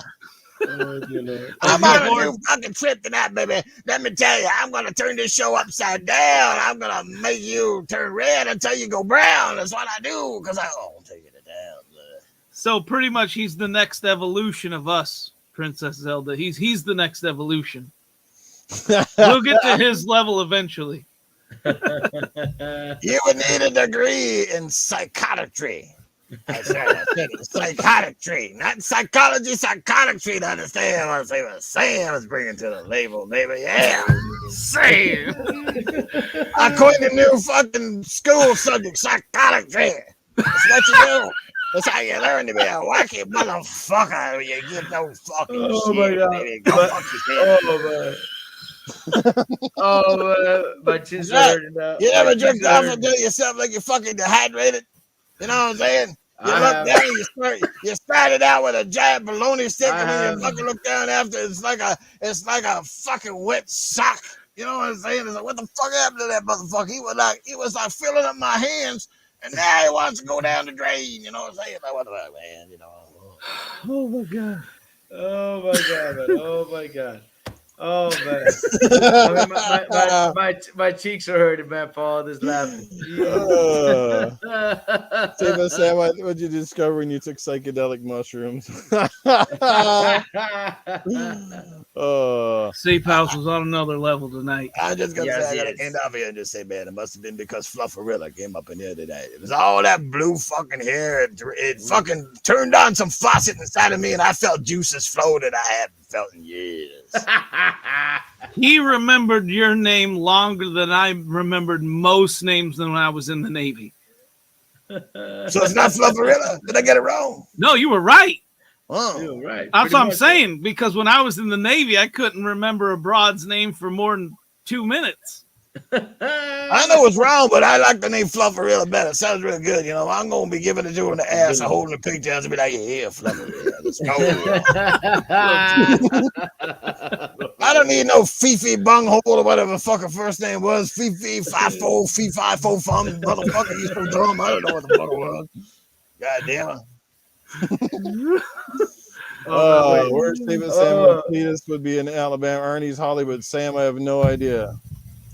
I'm pretty sure Sam is probably the first official walking abortion. I'm sure he probably got up out of a fucking dumpster and grew legs. I don't know. Oh my god, walking. Where the fuck did you come up with that from? All right, one more question because it's from Dreadpool. I'll take no more. What is it? Where's Dreadpool's question? We got to scroll up, I guess, now. Matt, dude, I can't even close my mouth. I'm laughing so hard. Ask man. David Sam, why does Titan Drago sound like he's having an aneurysm? He backed up and trying to get out of it due to lack of fiber. Well, you know what? I'm going to tell you this, Red Bull. This is one thing I would say. This is the reason I can do this podcast, because I have a lot of admiration for Titan Drago. Now, the thing with me is, I sound like I'm having an aneurysm at every fucking word that I speak, because that's just how I came out. But Titan Drago, when he gets passionate, let me tell you, he gets real worked up in here, right? You know what I'm saying? He gets worked up. You ever hear him when he gets on them Sony rants? And that's why I respect him, because he can throw it down when he wants to get angry up in here, when he gets passionate up in here. I'm pretty sure it's not just the veins in the middle of his skull fucking fluffing up and pulsating, but it's probably his fucking little dicky bird is fucking pulsating at it too. You know what I'm saying? You know what I'm saying? Like, you know, when Titan Drago gets fucking worked up, that dude can spit peanuts from his shit. I'm telling you, he can fart and that shit be flying out here. Fuck, I hate you, Sony. Go fuck you, hell. It's bad when the vein in your neck is thicker than your penis. You know what I mean? Oh, I met people like that. I pity them motherfuckers. You know what I'm saying? My dick is so big, it's the first thing that gets out of bed. Fucking puts my own slippers on. Oh my god. Okay, I think I'm done for tonight, guys. I don't know if my voice and my brains can take this anymore. What's going on there, Fishes?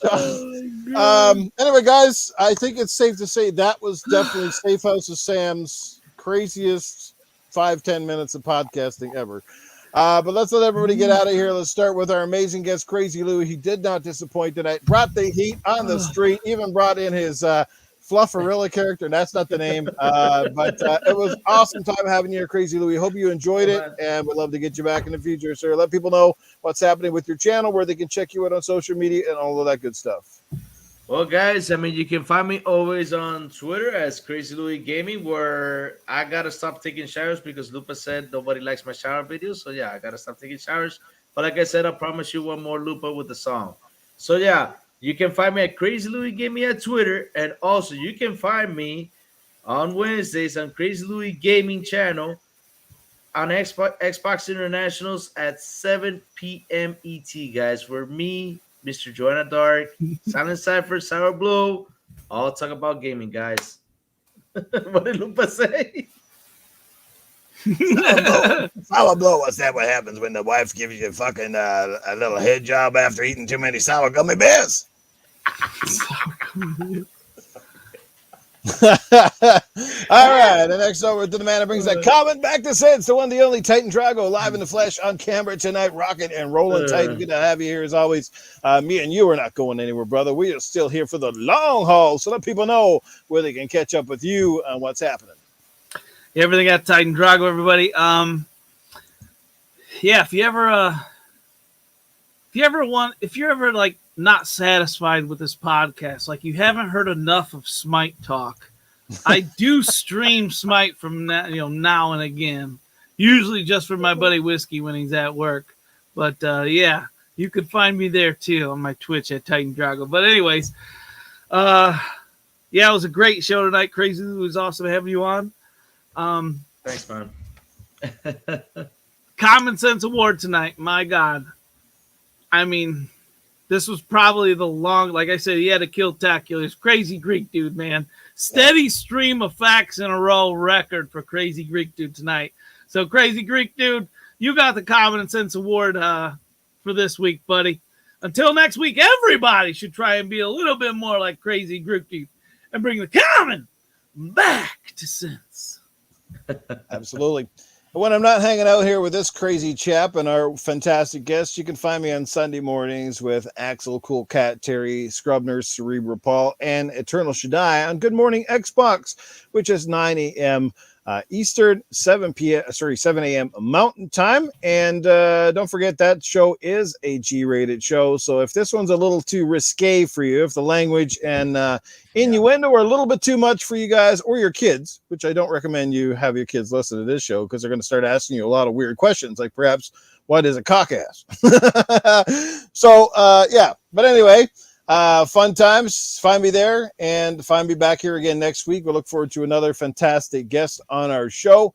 And this weekend, Community Game Night goes once again this weekend, and we're going to be running. What did I pick? Rainbow Six Siege is going to be the first game on tap, followed by that new one. What is it called? Rubber Bandits, I think it is. So they're both on Game Pass. If you don't have them already, get them started, get them downloaded, updated. We hope to see you on the weekend for those awesome games. Now, the downside with Rubber Bandits, I understand it's like 4-player co-op, 4-player versus. So it's going to be very limiting, but maybe we'll have a couple of parties and everybody will just join up, and hopefully it goes pretty well. So last week it was absolute dynamite, probably one of the most legendary community game nights I've ever had with Doom and the people that came out last week. There's so many people in the chats.